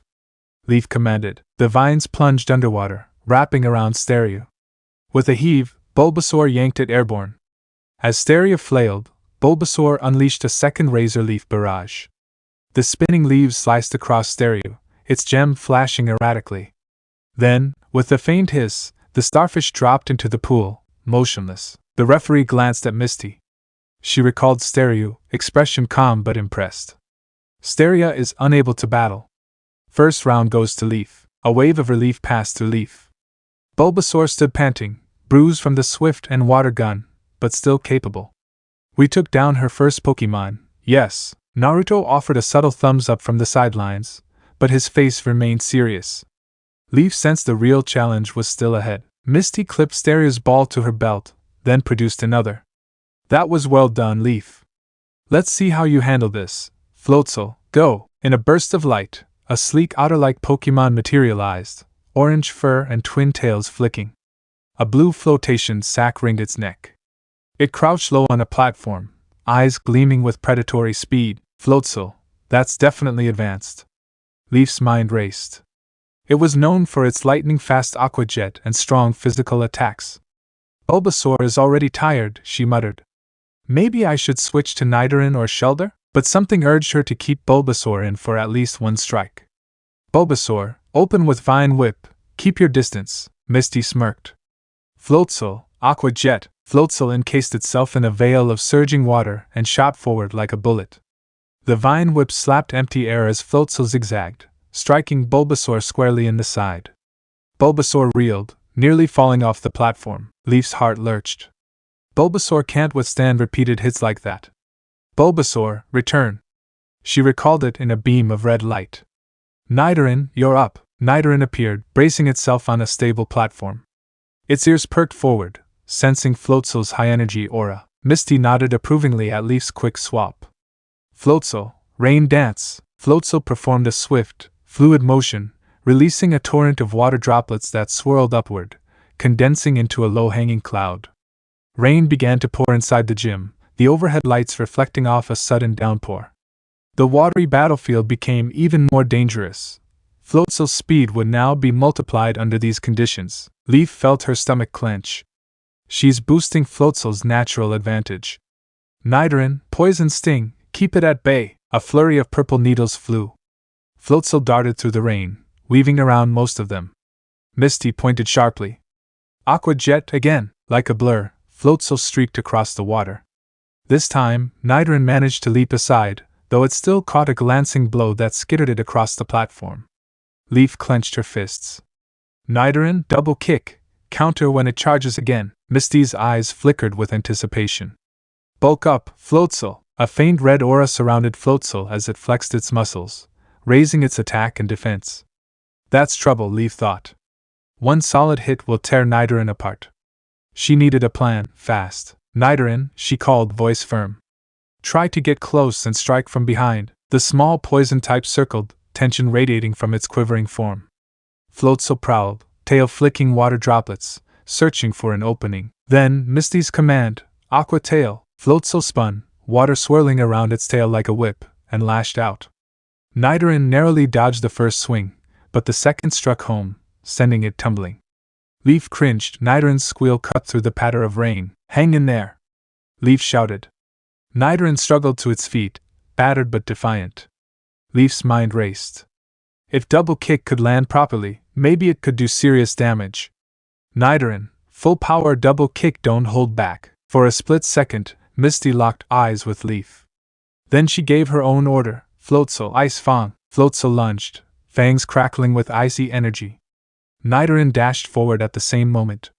They collided mid-platform, Floatzel biting down on Nidoran's shoulder while Nidoran's glowing hind legs slammed into Floatzel's midsection. Both Pokémon cried out in pain. A heartbeat later, they separated. Floatzel wobbled, a bruise forming where the kicks landed. Nidoran shivered, frost rhyming its fur from the ice fang. Neither looked ready to give in, but the next exchange would likely decide it. Leaf's pulse thundered. Poison Sting, point blank. She yelled. Misty countered, Floatzel, Aqua Jet, finish. They clashed again in a violent burst of water and purple needles. Nidoran's poison barbs nicked Floatzel's fur, while Floatzel's watery charge slammed Nidoran backward. With a final groan, Nidoran collapsed onto the platform, eyes spiraling. The referee raised a flag. Nidoran is unable to battle. Leaf bit her lip, recalling her unconscious Pokémon. Across the pool, Floatzel panted heavily, drenched and trembling from the poison. Misty's gaze flicked to Leaf. That was close. Your Nidoran had a strong fighting spirit. Leaf mustered a shaky grin. Not enough to beat your Floatzel, though. Misty recalled Floatzel, presumably to rest or treat its poison, then instantly swapped out another Pokeball. I'll keep the momentum. Go, Kingdra! A towering seahorse Pokémon materialized on a half-submerged platform, stormy eyes gleaming. Kingdra? Leaf thought, chest tightening. That's a fully evolved dragon water type. This was definitely advanced territory. Leaf weighed her options. Bulbasaur was wounded but still functional, while Shellder was fresh but underleveled. She glanced at the swirling rain, which still fell in shimmering sheets. Rain is boosting water attacks. Bulbasaur is at a disadvantage if Kingdra is packing powerful moves, yet using Shellder might let Bulbasaur rest for a final push. Decision made, she grabbed Shelder's ball. Shellder, I choose you. In a flash, her little clam Pokémon emerged on a small platform, blinking as raindrops tapped its shell. Its eyes focused on the imposing Kingdra. Nervousness flickered in Leaf's gut. Shellder was so new, so untested. But she had to try. Misty's lips curved slightly. Kingdra, Dragon Pulse. Kingdra reared back, swirling energy in its snout. Leaf's heart jolted. Shellder, Protect. She'd taught Shellder the move from a TM earlier that morning, hoping it might come in handy. A translucent barrier materialized just as Kingdra released a beam of draconic energy. The barrier flickered under the force, but it held, dispersing the Dragon Pulse into a burst of light. Good job, Shellder. Leaf called, relieved. Now, Icicle Spear! Shellder snapped open its shell, launching a flurry of icy projectiles. Kingdra flicked its fins, swerving in the water. A couple of spears struck home, making it hiss, though the damage wasn't massive. Misty nodded, appreciating Leaf's tactic. Kingdra Hydro Pump. A powerful jet of water erupted from Kingdra's snout, smashing into Shelder's shell. Even though Shelder's typing helped resist water attacks, the sheer force sent it skidding off the platform. Leaf gasped as Shellder bobbed in the pool, shell partially submerged. Shellder, clamp onto the platform with clamp! Leaf yelled. Shellder snapped its shell edges around the platform's side, hauling itself partially out of the water. Rain hammered down, mixing with the pool. Kingdra circled, fins rippling with each wave. Focus, Kingdra. Prepare Dragon Pulse again, Misty commanded. Time slowed for Leaf. She needed a plan that wouldn't just stall out. Shellder might not survive a second Dragon Pulse. Maybe we can stall with Protect, or gamble on a direct approach. She made a split-second choice. Shellder, move in close, then Icicle Spear at point-blank range. Shellder let go of the platform, sinking into the water. A second later, it lunged upward, shell parted, trying to get under Kingdra's chin. Misty's eyes widened. Kingdra, dodge, but Shellder was already spewing icy shards. They pelted Kingdra's chest and neck in a concentrated burst.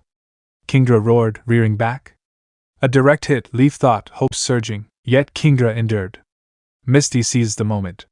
Dragon Pulse, now! Kingdra unleashed a swirling beam of draconic energy at almost no distance. It struck Shelder's open shell head-on. An explosion of steam and water erupted, forcing Leaf to shield her eyes. When the spray subsided, Shelder floated on the water's surface, unconscious.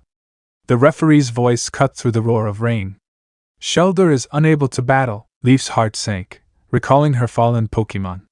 She swallowed hard, pushing aside disappointment. Shelder did well, landed a good hit. She caught a glimpse of Kingdra, battered but still standing tall. The match continued. Now it was Leaf's last Pokémon against Misty's second, with presumably one more in reserve. She took a steadying breath. Bulbasaur, let's do this one more time. Bulbasaur materialized on a stable platform, breathing heavily but determined. The rain hammered down, though it seemed to be easing. Rain dance might be wearing off soon, Leaf realized. That could lessen Kingra's advantage. Misty's expression turned serious. You've done well, Leaf. But Kingdra won't go down so easily. Kingdra, focus. Use agility. Fins glowing, Kingdra sped around the pool. Bulbasaur's eyes tracked it, vines half raised, searching for an opening. Leaf clenched her fists. Bulbasaur, wait for your moment. Then Vine whipped to grab it. Kingdra zigzagged, then lunged forward. Dragon Pulse! Misty commanded. Kingdra fired again, swirling energy roaring across the pool. Bulbasaur hopped to a neighboring platform, still grazed by the blast. Another near miss, but each close call chipped away at Bulbasaur's stamina. Bulbasaur, Vine Whip, now! Vines lashed out, catching Kingdra's midsection as it tried to maneuver. Kingdra screeched, pinned for an instant. Leaf's pulse raced. Razor Leaf! From point-blank range, Bulbasaur unleashed a barrage of razor-sharp leaves that bit into Kingdra's scaled hide. Kingdra let out a guttural roar, thrashing free of the vines. Cracks formed along its fins. Misty's lips thinned. We're not finished. Hydro Pump! A deluge of water slammed into Bulbasaur before it could leap away. The grass type slid across the platform, gasping. Leaf cried out, hang in there. Kingdra was panting, but it raised its head again, eyes glowing. Another Dragon Pulse started to form. Leaf realized with dawning horror that Bulbasaur might not survive a second direct hit. Then, something flared inside Leaf. Don't give up. Think. She remembered Naruto's aura lessons, though she wasn't adept yet. Still, she tried to sense Bulbasaur's emotional state, its fighting spirit, the bond they shared. Bulbasaur, she said softly, voice trembling. We have to trust each other. Use all your strength. Leech Seed, then Razor Leaf with everything you have. Bulbasaur's bulb glowed a fierce green. At the same moment Kingdra fired off its Dragon Pulse, Bulbasaur spat a cluster of seeds that latched onto Kingdra's neck. The Dragon Water type's beam collided with Bulbasaur's half-formed Razor Leaf, creating a dazzling explosion of swirling energy. For several tense seconds, the arena filled with steam and debris. When the water settled, Bulbasaur was collapsed on a chunk of platform, battered, while Kingdra thrashed, entangled in the Leech Seed's vines that sapped its energy. Each pulse drained Kingdra's life force, funneling a fraction back to Bulbasaur. Kingdra tried to rally for one more hydro pump, but it stumbled, eyes rolling back. With a thunderous splash, it fainted into the pool. Kingdra is unable to battle, the referee declared, sounding almost stunned. Both Pokémon still in play? All eyes turned to Bulbasaur, who stirred weakly. It rose on trembling legs, the healing effect of Leech Seed giving it just enough strength to stand. Leaf's heart soared. We did it, Misty recalled Kingdra, nodding gravely. Incredible perseverance. She looked at Bulbasaur, which was on the brink of collapse, yet somehow remained upright. With a swift motion, Misty grabbed her final Pokeball. This is my ace, Gyarados. A monstrous shape took form in the pool, an immense serpentine Pokémon with gaping jaws and fierce eyes. Gyarados roared, sending waves crashing against the platforms. Leaf felt the blood drain from her face. I hoped we wouldn't see Gyarados. Misty wasted no time. Gyarados, Dragon Rage. A swirling orb of raw draconic energy gathered in Gyarados' maw. Leaf knew Bulbasaur, already battered, might not endure this. She had no more Pokémon to switch to. We can't possibly survive. Out of the corner of her eye, she saw Naruto tense. She recalled how he told her to trust her instincts. One last shot. Bulbasaur, Leaf said, voice cracking. I believe in you. Quick, sleep powder. Bulbasaur forced itself upright, the bulb opening to release a cloud of shimmering spores. Gyarados unleashed Dragon Rage at the same moment, a fiery whirlwind of chaotic energy blasting toward Bulbasaur. The spores drifted upward into Gyarados' face just as the dragon rage struck home. Bulbasaur vanished in a flare of purple-red light, the platform beneath it cracking. Leaf gasped, eyes welling. Bulbasaur! Then the swirling energy dissipated, revealing Bulbasaur collapsed, unconscious. Leaf's shoulders fell. A final wave of heartbreak crashed over her. We lost. But wait, the spores had taken effect. Gyarados roared, struggling as a haze of sleep powder clung to its massive snout. Its eyes flickered, and it began to sway, fighting the induced slumber. With a rattling growl, the giant serpent's head drooped, drifting into a forced sleep. In seconds, Gyarados' body slumped, dozing fitfully on the water's surface. A hush fell over the entire gym. Then the referee, a young woman with wide eyes, stepped forward. Bulbasaur is unable to battle. However, Gyarados is incapacitated by sleep. The question is, does this count as a knockout? Misty looked concerned, stepping onto a narrow catwalk leading toward Gyarados' head. She crouched and gently tapped the serpent's scaly hide. Gyarados stirred but remained asleep, effectively out of combat for the moment. One of Misty's sisters cleared her throat. Gym Leader's Pokémon is not fainted, but it's forcibly put to sleep with no immediate signs of waking. Officially, that means Gyarados is still in play but incapacitated. The referee hesitated. If Leaf has no more Pokémon able to continue, the default outcome is that Misty still has a Pokémon. That should be a win for the gym leader, unless Gyarados is considered unable to battle for the match's duration. Misty turned to Leaf, who stood trembling on a half-collapsed platform. Leaf, do you have any other Pokémon to send out? Leaf hung her head. No, I'm out of Pokémon. A flicker of emotion passed across Misty's face, admiration, regret, and maybe a touch of relief. She sighed. Then, by official rules, the match goes to the gym leader. Gyarados is not fainted, so I still have one remaining Pokémon. The referee raised her flag. Match over. Cerulean gym leader Misty is the winner. A wave of disappointment coursed through Leaf, tears threatening to spill. She recalled Bulbasaur, returning it to its ball gently. They fought so hard, only to lose. The tension in her chest was almost unbearable. Naruto stepped swiftly across the wet tiles to her side, placing a hand on her shoulder. Breathe, he said softly. You fought incredibly well. Even got Gyarados to sleep. Leaf nodded, blinking fiercely. She managed to speak, voice shaky. It was so close. Misty recalled her slumbering Gyarados, giving it a quick doping of awakening spray. Then she turned to Leaf. Don't beat yourself up. You forced me into a corner. That sleep powder was brilliant. Another turn or two and who knows? But official rules are official rules. Leaf swallowed and managed a tight smile. Thank you. Your Pokémon are amazing. The gym leader nodded. And so are yours. You want to challenge again, I'm sure. Train up a bit more, refine your strategies, and come back. The Cerulean badge is waiting for you, once you earn it. Leaf stepped back from the watery battlefield, realizing that, despite the loss, she felt a spark of renewed motivation. I'll train. I'll come back. And next time, I'll win. She gazed at Bulbasaur's Pokeball, heart swelling with pride for how close they'd come. They retreated to the Pokémon Center soon after. Nurse Joy rushed Bulbasaur, Nidoran, and Shelter into the healing ward, concerned about their injuries. Leaf slumped in one of the lobby chairs, hugging her knees. Naruto settled beside her, letting the hush between them linger for a moment. Finally, she released a shaky breath. I thought I had it. When Kingdra went down. I hoped. Naruto gave a small nod, sliding a cup of hot tea across the table. You pushed Misty harder than many challengers do, especially on Master difficulty. Your Bulbasaur nearly overcame a Gyarados. That's huge. Leaf sipped the tea, letting the warmth steady her nerves. I really wanted that badge. You'll get there, Naruto said, voice firm. This isn't the end, just a stepping stone. You have a chance to review tactics, maybe strengthen Shelter, or consider another Pokémon that can help deal with Gyarados. It's all part of the journey. She mulled over his words, feeling some of her sorrow melt into determination. You're right. I'll train. I'll figure out a way to match that speed in the water, or counter it. A few moments later, Nurse Joy approached, smiling kindly. All 3 of your Pokémon will make a full recovery. They're exhausted, but no permanent harm. Relief coursed through Leaf. Thank you, Nurse Joy. Naruto stood, offering Leaf a hand. Shall we see them? She nodded, letting him pull her up. Even if I lost, I have to keep going.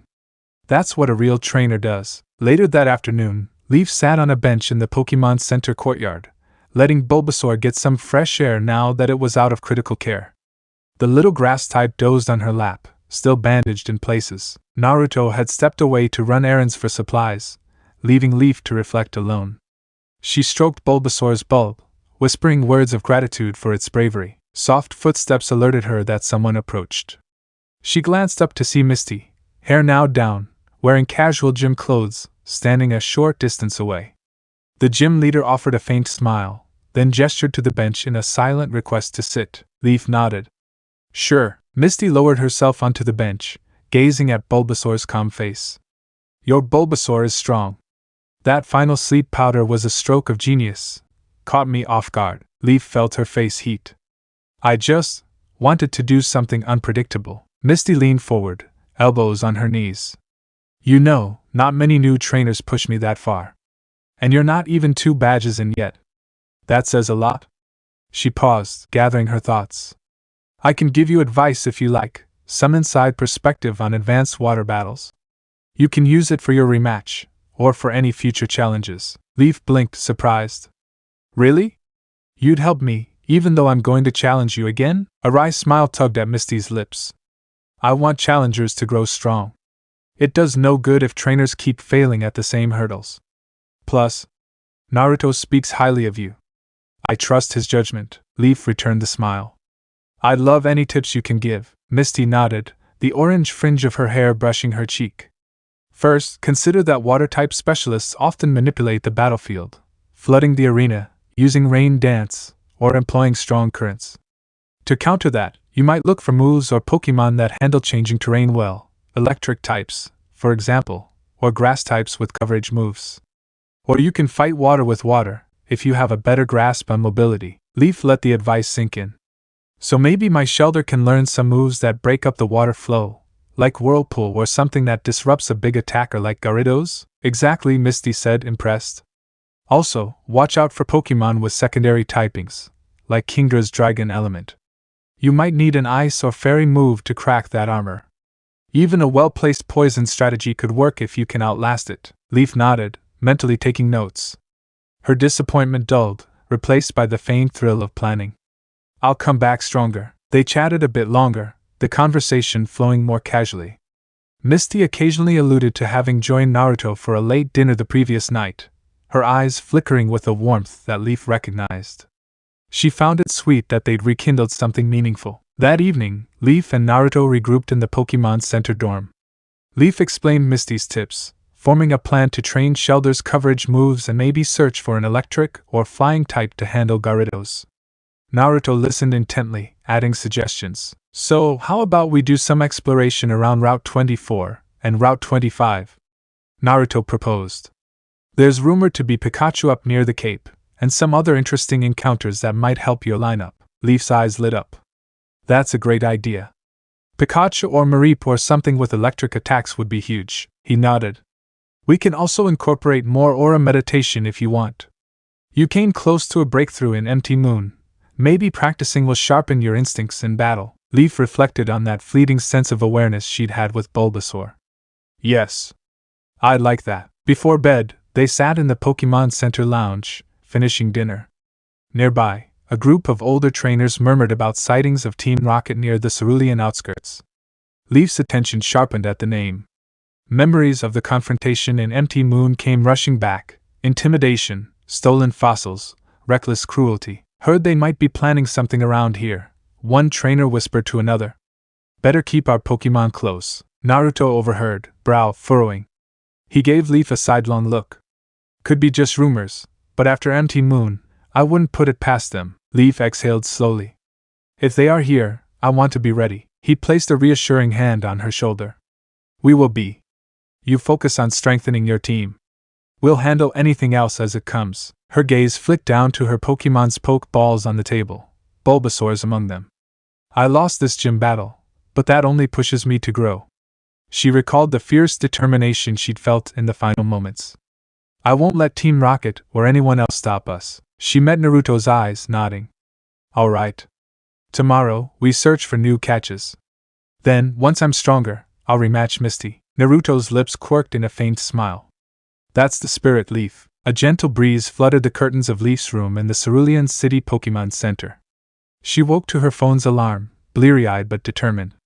The events of the previous day were still fresh in her mind. Yet a faint spark of hope burned within her. I can do this. I just need to keep going. Carefully, she clipped her 3 Pokeballs, Bulbasaur, Nidoran, and Shellder, to her belt. The morning air in the Pokémon Center was quiet, broken only by occasional footsteps of other trainers stirring. After a quick breakfast of oatmeal and fruit, Leaf headed to the lobby to meet Naruto. He was already there, sipping coffee by a potted plant. At the moment his features held concern for his apprentice. Morning, he said as she approached. Sleep okay? Leaf rubbed her eyes. Well enough. She took a breath, squaring her shoulders. So, we're going north, right? Route 24 and 25, Naruto nodded. Yeah, we'll look for an electric type or anything else that could complement your team. Misty suggested you invest in coverage for dealing with big water threats like Gyarados. Leaf grinned, heart fluttering. Right. Maybe I'll find a Pikachu or a Mareep or something else. Let's do it. Before they left, Nurse Joy cheerily waved them off from behind the front desk. Leaf felt a warm sense of gratitude for the center's constant support. Outside, Cerulean City bustled with early morning activity, shop owners setting up stalls, water taxis starting their routes, and the smell of fresh pastries drifting from a nearby bakery. The iconic Gyarados fountain at the city's center shimmered under the sun, reminding Leaf of her recent confrontation with Misty's monstrous Gyarados. Naruto led her to a small river that snaked around the western edge of Cerulean. A cluster of large flat rocks offered the perfect spot to sit and practice aura exercises. He motioned for Leaf to sit cross-legged, face relaxed. Before we dive into wild encounters, let's do a quick meditation, Naruto said. Try to calm your mind, sense the environment. This kind of mental training helps you respond faster in battles. Leaf nodded, closing her eyes. She recalled the brief, flickering sensation she'd felt during the gym battle, a heightened awareness when Bulbasaur was about to collapse. It was as if she glimpsed a thread connecting her and her Pokémon. Now, under Naruto's guidance, she attempted to recapture that feeling. Focus on your breathing, he instructed in a low, steady voice. Inhale through the nose. Exhale slowly through the mouth. Visualize your Pokémon's presence. Imagine their energy, their aura. Leaf took measured breaths, tension easing from her shoulders. For a moment, she felt a gentle pulse, a sense that the air around her carried faint, living rhythms. She pictured Bulbasaur's calm determination, Nidoran's fierce spirit, Shellder's boldness despite inexperience. Then, just on the edge of her consciousness, she imagined a new presence, one that might join her team, an as yet unknown spark. Her heart thumped faster, but she maintained the controlled breathing. Naruto watched quietly. He could sense subtle fluctuations around Leaf, an indication she was indeed tapping into something more. A minute later, Leaf's eyes fluttered open. She exhaled shakily, cheeks glowing. I felt something. Hard to explain, but it was like a gentle buzz. Naruto smiled, offering a small nod. That's aura sensitivity starting to form. Keep practicing, and you'll learn to sense your Pokémon's emotional states more readily. It might give you an edge in battle, especially when deciding how to time moves or when to switch out. Leaf stood, excitement humming in her veins. Thanks, Sensei. I'll keep trying. They made their way back to the main roads, forging north through a stone arch labeled Route 24, Nugget Bridge and beyond. Route 24 was famed for its Nugget Bridge, a long wooden structure spanning a wide river. Legend said that trainers who fought their way across several challengers on the bridge often earned valuable prizes or discovered rare Pokémon in the surrounding grass. Leaf and Naruto arrived at the foot of the bridge, noticing a small line of trainers itching to battle. Let's do some practice fights here, Naruto suggested. It's a good warm-up and might net you some prize money for TMs or items. Leaf grinned. I'm game. She approached a young man in a red cap who stood near the starting point of the bridge. Excuse me, are you taking challengers? He nodded enthusiastically. Yep. I'm Kai. I'm training my Spearow here, Leaf smirked. A Spearow user should be interesting. Then let's battle. One-on-one? Kai agreed, stepping onto a makeshift chalk line. Spearow, go! Spearow fluttered forth, screeching. Leaf pulled out her pokeball.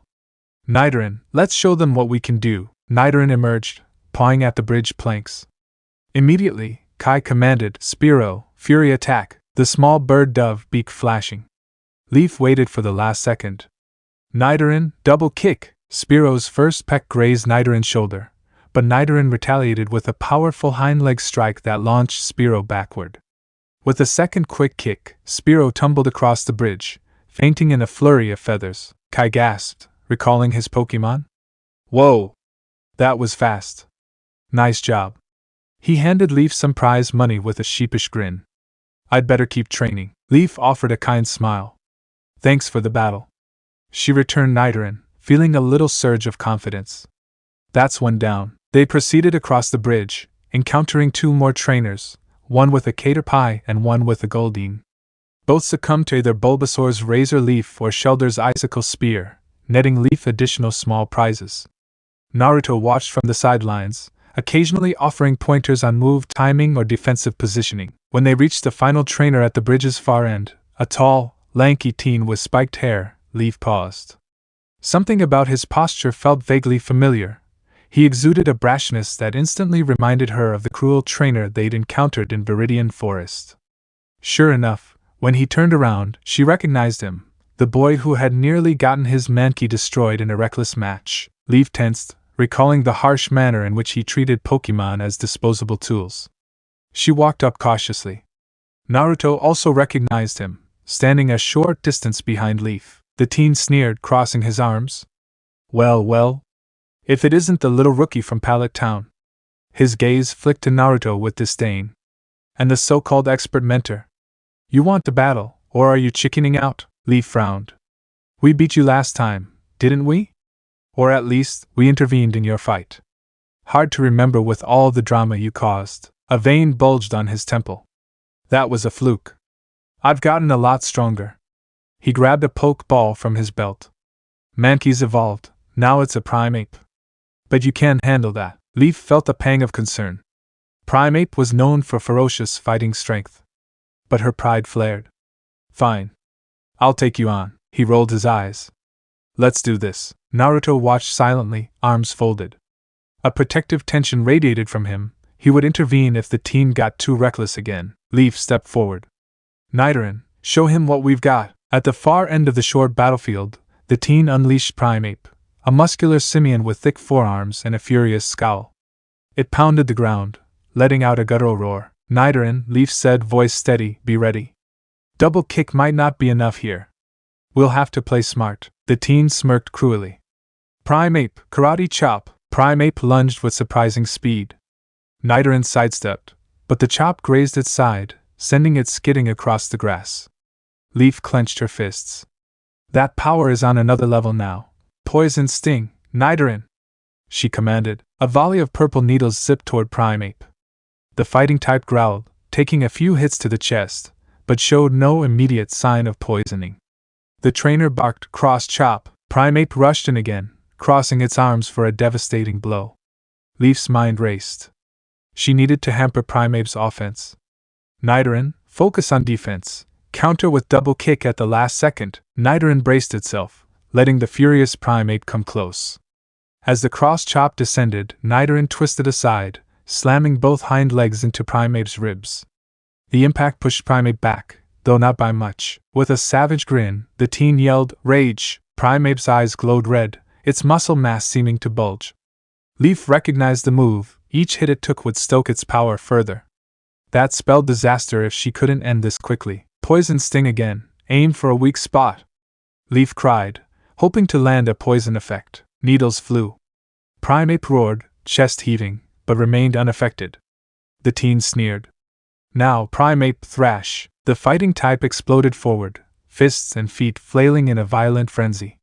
Nidoran tried to dodge, but Primeape's onslaught was relentless. It landed a flurry of blows, hammering Nidoran to the ground. Leaf's heart lurched as her Pokémon let out a pained squeal. Nidoran! She yelled. We can't survive another round of that. She thought fast. Return! In a beam of red light, Nidoran vanished before taking further hits. Leaf grabbed Bulbasaur's ball. Bulbasaur, you're up. Bulbasaur materialized, instantly confronted by Primeape's raging momentum. Bulbasaur, sleep powder, now! A swirl of spores wafted from Bulbasaur's bulb. Primeape lunged, but its thrashing slowed as the shimmering dust cloud hid its face. With a few more wild swings, it collapsed onto its knees, then fell into a fitful sleep. Leaf sighed in relief. She quickly recalled Bulbasaur, deciding not to press the advantage. Ref, that's it, she said. I put his Primeape to sleep. I could continue, but it's obviously incapacitated. The teen seethed, recalling his dozing Primeape. That's cheap. Putting it to sleep isn't real battling. Naruto stepped forward, expression cold. If your approach is just raw aggression, you'll keep losing to strategic techniques. Grow up. Snarling, the teen threw a few bills of prize money on the ground. Take it. We'll settle this another time. He stomped off, calling insults over his shoulder. Leaf stood tense, but Naruto's calm presence steadied her. She knelt to pick up the money, then exhaled slowly. I hate seeing him treat his Pokémon like that. Naruto nodded. Sometimes trainers like him learn the hard way. You handled it well. They left Nugget Bridge behind, turning onto a narrower path that wound through grassy meadows and small copses of trees. According to local rumor, wild electric types could sometimes be found here. Leaf kept her eyes peeled, eager for any sign of Pikachu, Mareep, or perhaps even a Magnemite in the more industrial corners. A few hours passed with minimal success. She encountered Rattata, Oddish, and Pidgey. Naruto occasionally pointed out ways to direct her Pokémon battles for optimal EV growth, like focusing on certain species known to grant speed or special attack. While scanning a cluster of tall grass, Leaf's ears caught a distant crackle, like static. She froze, gesturing for Naruto to hold still. Soft squeaking sounds emerged from a bush. Carefully parting the leaves, she spotted a small, yellow-furred rodent with a lightning bolt tail and red cheeks. Pikachu, her heart soared. Yes. She motioned Nidoran forward. We have to be careful. It's known for quick movements and electric shocks. Nidoran nodded, stepping lightly. The Pikachu turned, ears twitching. Before Leaf could command an attack, Pikachu unleashed a weak thunder shock that crackled across Nidoran's spines. Nidoran staggered, but it wasn't badly hurt. All right, let's do Poison Sting, Leaf whispered urgently. A flurry of purple needles pelted Pikachu, who squeaked in alarm. It tried to dart away, but Nidoran leapt after it with a quick tackle, pinning the electric type to the grass. Pikachu squirmed, sparks dancing across its cheeks. Leaf drew a Pokeball, heart pounding. Go, Pokeball! The sphere soared through the air, tapping Pikachu and engulfing it in red light. Leaf and Nidoran watched anxiously as the ball wobbled on the ground once, twice. Click. The light dimmed, signifying a successful catch. Leaf let out a cry of triumph, scooping up the Pokeball. We did it! I caught Pikachu! Nidoran hopped in excitement, and Naruto clapped lightly. Great job. A solid electric type will do wonders for your coverage. Leaf cradled the ball, imagining new battle strategies forming in her mind. I can't wait to see what moves it knows. They pressed on, finding a secluded grove of tall pine trees overlooking a calm lake. This spot offered a peaceful environment for training. Naruto suggested Leaf run some practice drills with her new Pikachu to gauge its abilities. Releasing Pikachu, Leaf crouched to greet it. Hey there. I'm Leaf, and this is Nidoran. We're your new team members. Pikachu eyed them warily, then let out a tentative Pika, sniffing Leaf's hand. Slowly it relaxed. Leaf gave it a gentle pat on the head. Naruto observed. Try a test battle against Shelder. That'll let you see if Pikachu can handle hitting water types effectively. Leaf nodded, calling out Shelder onto a patch of soft grass. Shelder, meet your new teammate. We'll just do a friendly spar. Shelder blinked, then snapped its shell excitedly. Leaf directed Pikachu to use Thunder Shock. A small jolt of electricity crackled from Pikachu's cheeks, striking Shelder. The water type yelped, rattling from the super effective move. Leaf grinned. Nice job. That's exactly what we need to handle serious water types. They continued practicing for half an hour, focusing on synergy. Shelder would attempt to defend or distract while Pikachu launched quick electric attacks. Naruto noted that Pikachu could possibly learn Thunder Wave for paralysis or Electro Ball for heavier damage if it built up speed. Leaf made mental notes to check with the Celadon department store or a local TM vendor for possible moves. By midday, both Shelder and Pikachu were panting. Leaf recalled them, petting Nidoran as it watched from the sideline. This is going great. I really think Pikachu might be the key. Naruto gave her a soft smile. Remember, you'll still want to refine Bulbasaur's moveset for coverage. Gyarados might pack Earthquake or Stone Edge if Misty goes all out next time. We need to be ready. Leaf felt a chill at the thought of an even more powerful Gyarados. Still, she squared her shoulders. We'll do our best. Satisfied with their progress, they made their way back to Cerulean City under the deepening orange glow of late afternoon. The route was calmer now, most trainers having retired to the Pokémon Center or a local inn for the evening. Leaf and Naruto discussed their next steps. EV training. Focus on building Pikachu's speed and special attack by targeting certain wild Pokémon. Move tutors or TMs. Possibly teaching Shelder or Pikachu additional coverage moves. Or a practice. Leaf continuing morning meditations to hone her emerging sensitivity. By the time they reached the city's entrance, the CBP shimmered in twilight. Leaf glanced around, half expecting to see signs of Team Rocket infiltration, but the evening crowd seemed peaceful. She sighed in relief. They headed straight for the Pokémon Center to heal their teams. As Nurse Joy took the Pokeballs, Leaf noticed Misty standing off to the side, engaged in a quiet conversation with an older trainer. Misty caught Leaf's eye and gave a subtle wave, as if to say, "I see you, good luck." Leaf smiled back, a small rush of excitement at the thought of a rematch once she felt ready. Naruto turned to Leaf. "We could grab dinner at the center or try that cafe by the fountain," Leaf considered. "Let's do the cafe. I feel like celebrating my new Pikachu." Naruto chuckled.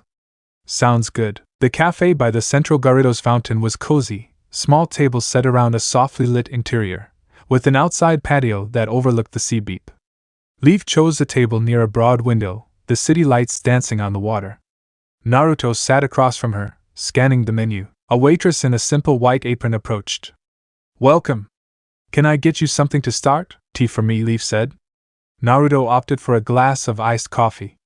When the waitress left, Leaf leaned forward on the table, brimming with enthusiasm. "I can't believe how quickly we found Pikachu. It's going to be a game changer." Naruto nodded, lips curving in a faint grin. "You'll still need more training, but yeah, electric coverage is huge against Misty's big water types." Their drinks arrived, along with a basket of bread. As Leaf nibbled a slice, she glanced around. A few couples sat on the patio, chatting softly. The golden glow of lanterns highlighted the gentle expression on Naruto's face. She recalled how he'd spent the previous evening, likely with Misty. A mischievous thought rose. "I wonder if he's meeting her again tonight." "Sensei," Leaf said, voice teasing, "speaking of Misty, are you two doing okay?" She tried not to smirk too obviously. Naruto's cheeks colored slightly. "We're spending some time together, yeah," he said, carefully casual. "But right now, my priority is making sure you get that Cerulean badge." Leaf laughed softly. "Right, sure. Good cover story," he coughed, glancing away. "Anyway, how do you feel about doing an official rematch in maybe a week? That should give Pikachu time to level up, and you can refine your synergy with Shelder." Leaf's eyes lit up. "A week? Yes, that sounds perfect. I'll push hard." They ordered dinner, a simple pasta dish for Leaf, grilled fish for Naruto, and ate with a comfortable rapport.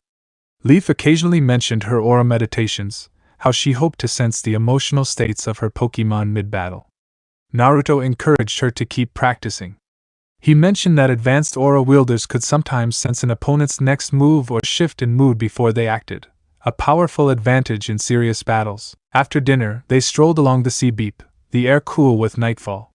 Many street lamps cast a gentle glow over the water, and the city's hum felt soothing. Leaf admired the architecture, the arching bridges, the water lily motifs carved into stone railings. They passed a pair of trainers leaning against a wall, chatting in hushed tones. Snippets of their conversation caught Leaf's attention. "Team Rocket. Heard they're recruiting near the outskirts. Dangerous. Watch your Pokémon." Leaf's stomach tightened. She tugged Naruto's sleeve. "Hear that?" He nodded, expression grim. "Yeah.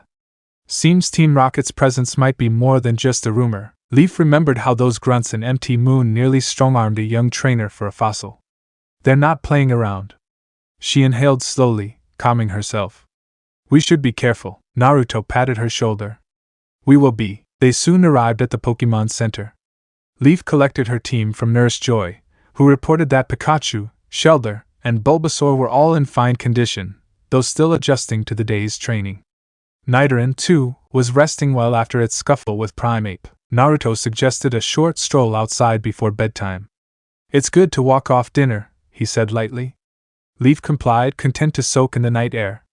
They circled around to a quieter side street that ran parallel to the main sea-beep. As they walked, a flicker of movement at the edge of Leaf's vision caught her attention. She slowed, scanning the shadows. Naruto, sensing her alertness, expanded his own aura sense. Nothing immediately hostile, he concluded, but there was an odd tension in the air. Sure enough, a figure stood under a street lamp, a tall man in a dark jacket, face partially hidden by the lamp's glare. When he noticed them looking, he vanished into a side alley. Leaf felt a chill. Team Rocket? Or just a random person? Naruto's gaze hardened. Let's head back. No need to invite trouble when we're outnumbered or outgunned, Leaf agreed, adrenaline humming. They returned to the Pokémon Center, parted ways for the night, Naruto with a cryptic mention of maybe meeting up with someone, which Leaf assumed was Misty. She teased him lightly, but he only shrugged, a half-smile on his face. In her bunk, Leaf lay awake for a while, mind buzzing with the day's events, the success of catching Pikachu, the tension around Team Rocket, her determination to face Misty again. Eventually, she drifted into a restless sleep, dreaming of swirling water and crackling thunder. Morning dawned bright and mild. Leaf performed her usual routine, a quick shower, a simple breakfast, then a meeting with Naruto in the lobby. Today, they planned to escalate Pikachu's training further, perhaps by battling specific wild Pokémon that granted speed EVs, or by trying to find a TM for Thunder Wave or Volt Switch. They stepped outside, only to be greeted by an unexpected visitor, Misty herself, leaning casually against a lamppost near the center's entrance. She wore a sporty tank top and short gym leggings, hair in a half-up ponytail.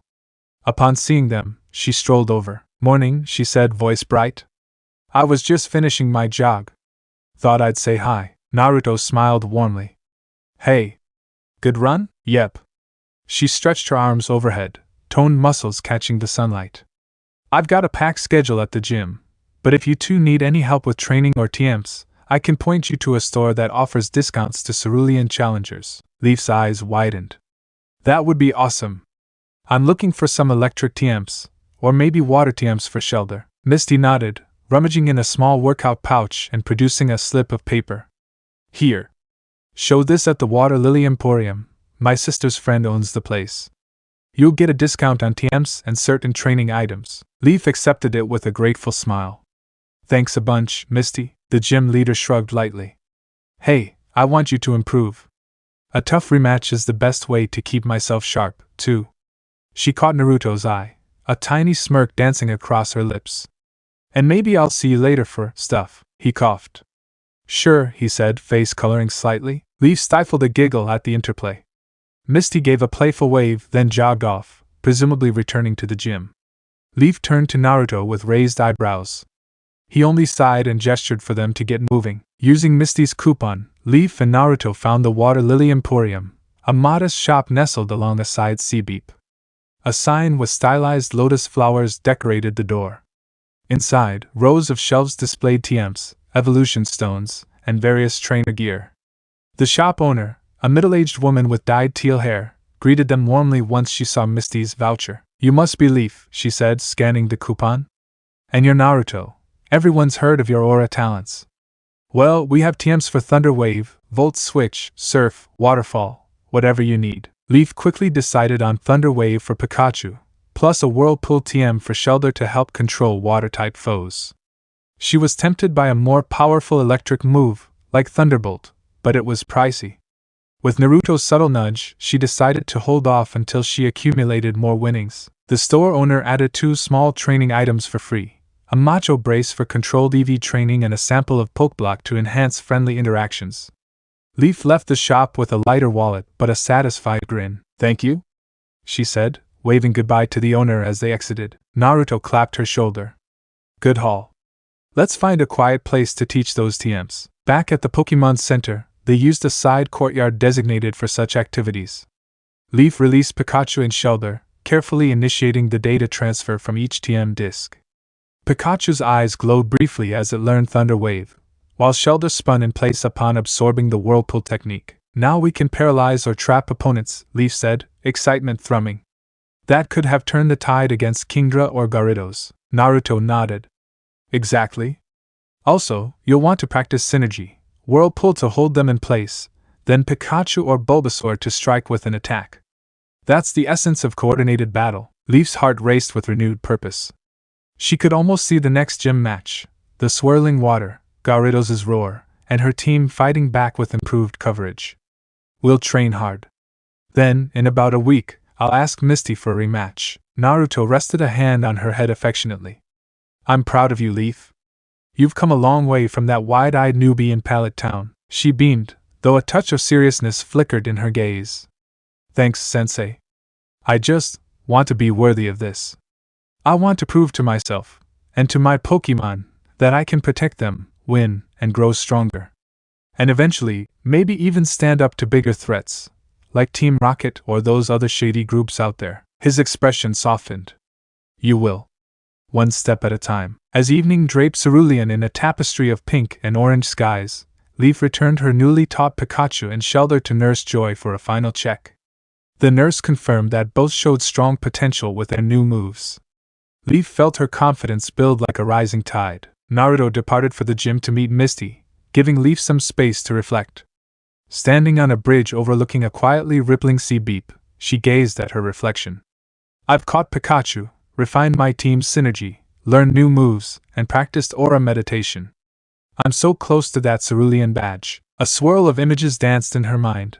Bulbasaur valiantly fighting Kingdra, Pikachu unleashing Thunder Wave, Shellder controlling the water with Whirlpool.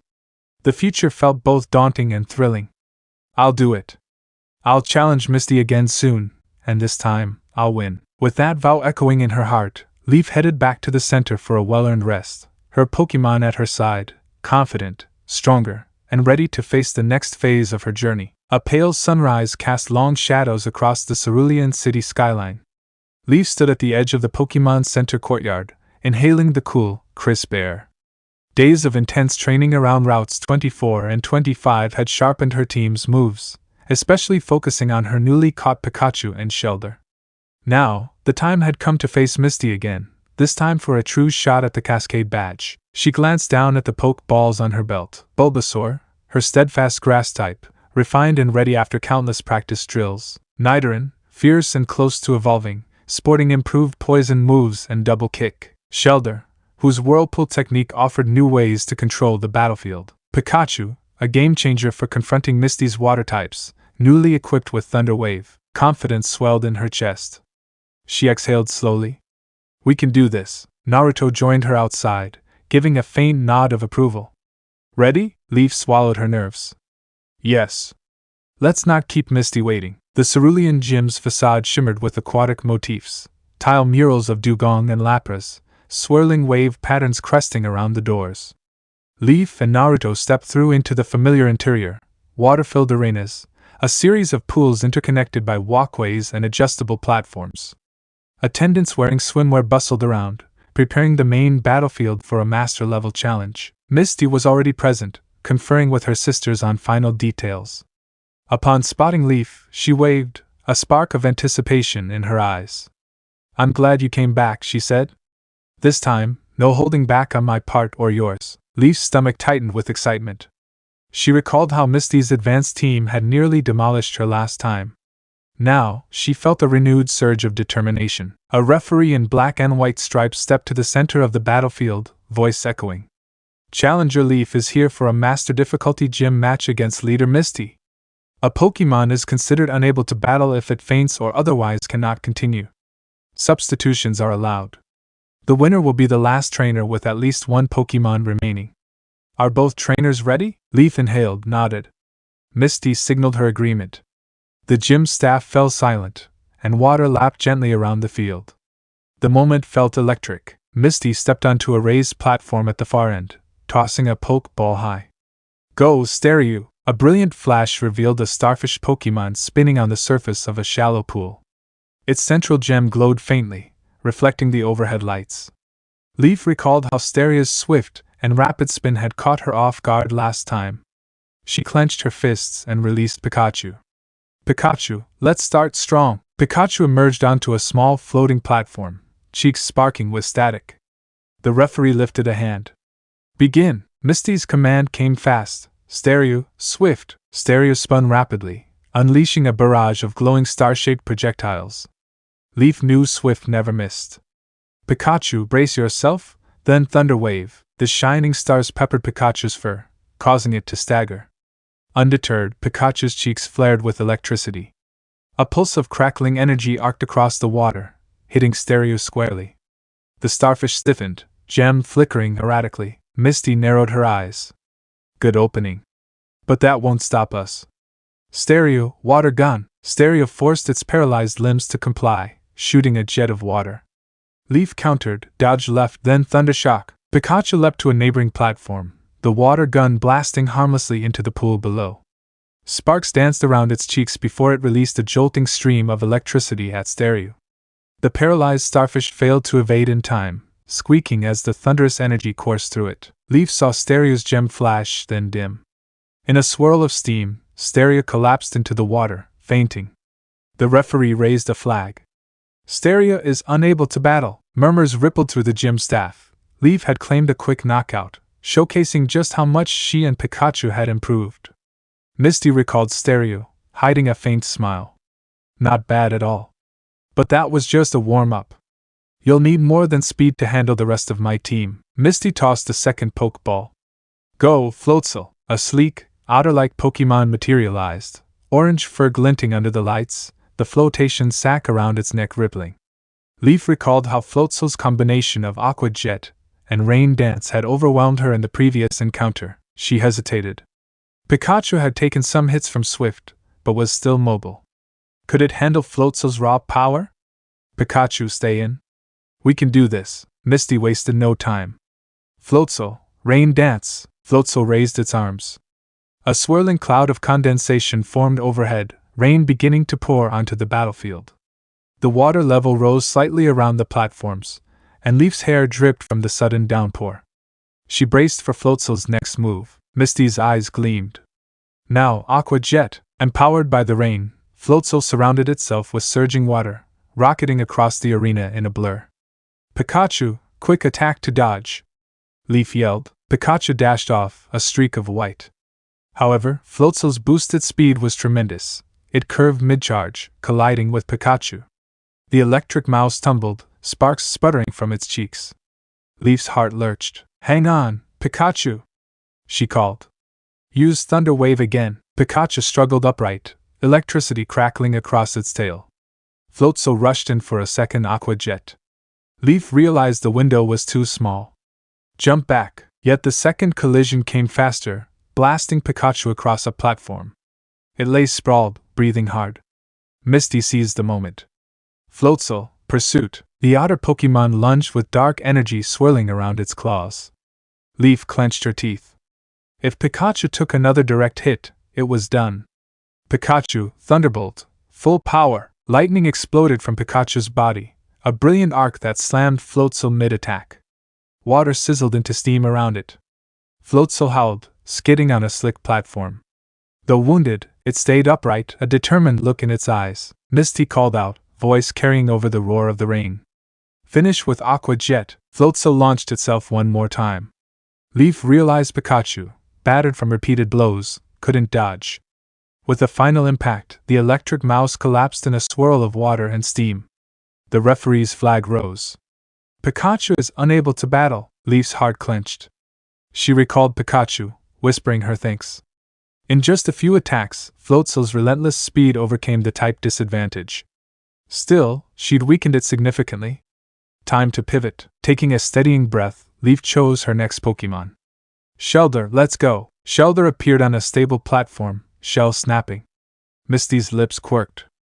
You used this last time, right? Show me what's changed. Shelder, Whirlpool! Leaf shouted. A vortex of churning water formed around Shelder, swirling outward. The swirling funnel licked at Floatzel's legs, threatening to trap it. However, the otter's speed allowed it to slip around the edge of the vortex until Shelder propelled more water from its shell, expanding the whirlpool's radius. Floatzel yelped as the swirling current latched onto its feet, pulling it into a circular flow. Leaf seized the moment. Now, Icicle Spear! Small shards of ice formed inside Shelder's shell, launching like tiny missiles. Floatzel struggled to break free of the whirlpool. Its eyes widened in alarm as the icicles peppered its fur. Rain pelted the water's surface, adding to the confusion. Misty's jaw tightened. Don't panic, Floatzel. Use Aqua Jet to break free. Full power. Floatzel gathered watery energy, colliding with the whirlpool's edge. For a moment, it seemed locked in place, then it burst through the swirling current, battered but free. Now, low kick! Leaf's eyes widened. Low kick? That's new. Floatzel slid across the slick platform, delivering a sharp foot sweep. Shelder, not the most mobile Pokémon, was knocked onto its side. The blow wasn't massively effective, but enough to rattle Shelder's stance. Shelder, recover and clamp. Leaf commanded, hoping to keep Floatzel from darting away again. Shelder snapped upright, forcibly grabbing Floatzel's tail with its shell clamp. The otter hissed in surprise, thrashing its arms. Leaf took advantage. Icicle Spear, point blank. A barrage of icy shards pummeled Floatzel's midsection. It let out a strained cry. The repeated hits overcame its last reserves. With a final groan, Floatzel slumped to the platform, unconscious. The referee declared, Floatzel is unable to battle. Leaf exhaled in relief. Shelder crowed victoriously. Misty recalled Floatzel, nodding in grudging respect. Well handled. You've definitely improved your battlefield control with Shelder. At that moment, the artificial rain began to subside, the condensation swirling away from the overhead lights. Leaf brushed damp hair from her eyes, bracing for Misty's final Pokémon. Misty produced her last Pokeball, gaze unwavering. Time for my ace. Gyarados, let's end this. A flash of red light gave way to the enormous sea serpent coiling in the deeper section of the pool. Its blue scales glistened, jaws parted in a roar that rattled the gym's walls. Memories of how Gyarados had crushed her last time rushed into Leaf's mind. She forced herself to stay calm. Leaf noted Shelder's panting. Shelder, you've done great, but let's switch. She recalled Shelder before Gyarados could strike. Misty arched a brow as Leaf chose her final Pokémon. Bulbasaur, you're up. Bulbasaur appeared on a floating platform, vines at the ready. The tension in the air was palpable. Misty wasted no time. Gyarados, Dragon Rage. A swirling orb of draconic energy gathered in Gyarados' maw. Leaf shouted, Bulbasaur, Vine Whip. Deflect if you can, then Sleep Powder. The serpent unleashed a burst of fierce purple flames. Bulbasaur lashed out with its vines, though it managed only to slightly divert the stream. The Dragon Rage exploded near Bulbasaur's platform, sending the grass type stumbling with a pained grunt. Leaf gritted her teeth. That's serious power. Even so, Bulbasaur recovered, releasing a cloud of shimmering spores from its bulb. Gyarados instinctively jerked away, submerging part of its body to avoid the floating dust. Misty gave a crisp order. Gyarados, dive under and use waterfall from below. Leaf tensed. The water around the center pool churned as Gyarados vanished beneath the surface. A second later, the serpent erupted directly under Bulbasaur's platform, sending a geyser of water skyward. Bulbasaur was launched into the air, squealing. Bulbasaur, Vine Anchor! Leaf cried. Acting on training, Bulbasaur flung its vines up mid-fall, latching onto a side railing. It swung precariously, avoiding a direct plummet into Gyarados' jaws. Leaf breathed a shaky sigh of relief. We need to land some real damage fast. Misty pressed her advantage. Gyarados, crunch when it lands. As Bulbasaur dropped onto a stable platform, Gyarados lunged, jaws crackling with dark energy. Leaf reacted. Bulbasaur, Razor Leaf, funnel it straight into the mouth. A swirling flurry of leaves shot forward. Gyarados roared, the leaves slicing across its muzzle.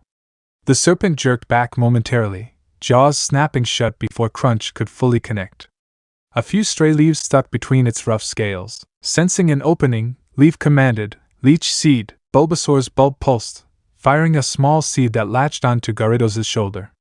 Vines sprouted, beginning to siphon energy. The giant serpent shook violently, thrashing across the water surface, but the seeds held firm. Leaf's heart soared. We can slowly wear it down now. Misty frowned, noticing Gyarados' discomfort.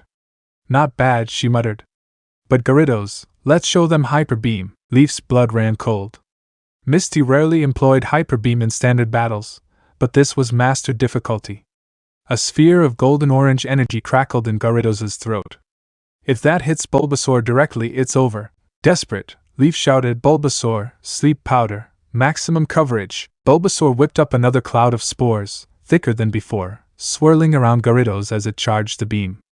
The serpent roared, firing the Hyper Beam across the arena. The destructive ray grazed Bulbasaur's side, sending it flying.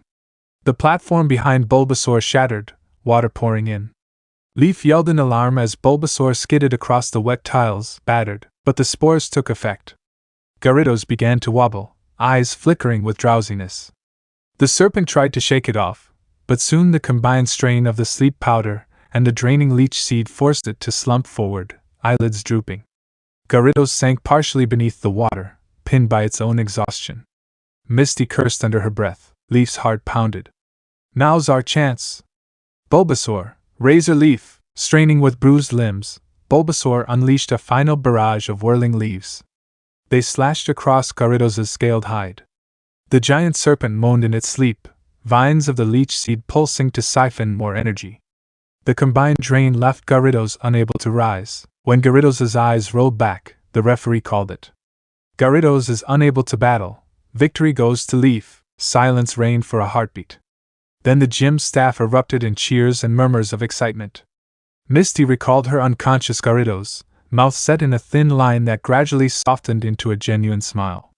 She stepped forward across a half-submerged walkway, meeting Leaf on a stable tile platform. Bulbasaur stood at Leaf's side, trembling with fatigue but triumphant. That was a real master-level match, Misty said, voice carrying equal parts respect and relief. You and your Pokémon have improved drastically, especially in coordination. I'm impressed. Leaf knelt to pat Bulbasaur's forehead. She felt tears prick at her eyes, partly from joy, partly from sheer adrenaline. We couldn't have done it without all that training. Thank you for pushing us. Misty produced a teardrop-shaped badge, its glossy surface catching the overhead lights. She placed it in Leaf's hand. Here's the Cascade badge, proof you've beaten me at my strongest. Wear it proudly. Leaf cradled the badge, heart hammering. My second official badge. She turned to Bulbasaur, hugging the grass type gently. We did it. All of us. Naruto, who had watched from the sidelines, approached with a quiet smile. He placed a hand on Leaf's shoulder. Well done. Misty's sisters applauded from the viewing box, and a few bystanders murmured that they'd rarely seen such a fierce confrontation. Leaf's cheeks glowed with gratification. She took a long breath, letting the victory sink in. As the gym staff began draining the battered battlefield, Leaf sat on a bench near the edge of the main pool, Bulbasaur resting against her leg. Naruto and Misty lingered in the shadows of an ancient oak, their voices carrying on the evening breeze like whispered secrets. Leaf couldn't help but catch fragments of their words, each one heavy with meaning. Remember that sunset in Alola? Misty's voice was soft, tinged with nostalgia. The one where the sky looked like it was on fire? How could I forget? Naruto laughed quietly. You nearly fell into the ocean trying to catch that windgull. Hey, it was rare! And you're one to talk. What about that time in Hoenn when you chased a Trico right into a beetle nest? Stories were shared and laughter exchanged. Though even with all the good memories, one had to face the future. The world's too big to stay in one place. Too many mysteries left to solve, too many Pokémon left to meet, she added with a gentle smile. They spoke of the nomad's curse, that endless pull of the horizon, the way it made settling down feel like trying to catch smoke with bare hands. But there, in that sliver of time between heartbeats, something electric sparked between them. Misty's hand drifted up like autumn leaves in a gentle wind, and when Naruto's fingers met hers, the touch was lighter than dew on morning grass. We should, she started. I know, he finished. Leaf turned away, chest tight with the weight of witnessing something raw and real, a moment not meant for other eyes, where two wandering souls found a brief harbor in each other's presence. When Misty eventually parted from Naruto to oversee repairs, Leaf stood and approached her. Thank you again, she said earnestly. You taught me a lot, not just about battling, but about pushing limits. Misty gave a faint, warm grin. Keep that mindset. Someday, if I make it to an Elite Four position, I expect a proper challenge. Leaf nodded. You bet. The following day, Leaf, Naruto, and Leaf's Pokémon spent a final night in Cerulean to recover from the intense battle. Early the next morning, Leaf pinned the Cascade badge onto her case beside her Boulder badge. She gazed at it, adrenaline sparking at the thought of future gyms. Naruto gathered his pack. We'll head out soon, there's still much of Kanto to traverse. But keep an eye out for Team Rocket. From everything we saw around MT Moon and Route 25, they might be operating in multiple areas. Leaf's stomach twisted. Agreed. Next gym is Vermilion, which consists of electric types. But maybe we can train on the way, or see if Bill has any advice about potential trouble from Team Rocket. Naruto smiled. Yes. Let's keep moving forward. Outside the Cerulean gym, Leaf took one last look at the wave-patterned walls. Memories of her first humiliating loss to Misty flashed through her mind, replaced by the exhilarating victory that had just crowned her efforts. Misty's sisters waved from the doors, wishing them luck. Misty herself gave Leaf a nod of encouragement, then exchanged a final, lingering glance with Naruto. No words were necessary. They both knew their paths diverged again. Whenever they met in the future, they would relish the time they had, however brief. Leaf felt a swirl of emotions, a mix of pride, sadness, excitement for what lay ahead. She took a step onto Cerulean's main street, the morning sun warming her shoulders. Her Pokémon were safe in their balls, save for Bulbasaur, who trotted at her side, vines occasionally tapping at her leg. Naruto kept pace beside her, offering silent reassurance. They walked past the beat bridges and the Gyarados fountain, weaving through the city's bustling heart. With each stride, Leaf felt the Cascade badge's weight in her pocket, signifying how far she and her team had come, and how far they still intended to go. Soon, Cerulean's borders disappeared behind them, the open roads unfurling under the bright sky. Leaf hoisted her pack, gazing ahead at the horizon. Another challenge, another journey, and so much more to learn. So this part ends here. Alright, that's it for today's video, guys. Let me know in the comment section how was the story. And also don't forget to like, share, and subscribe. I will meet you in another video. Bye bye.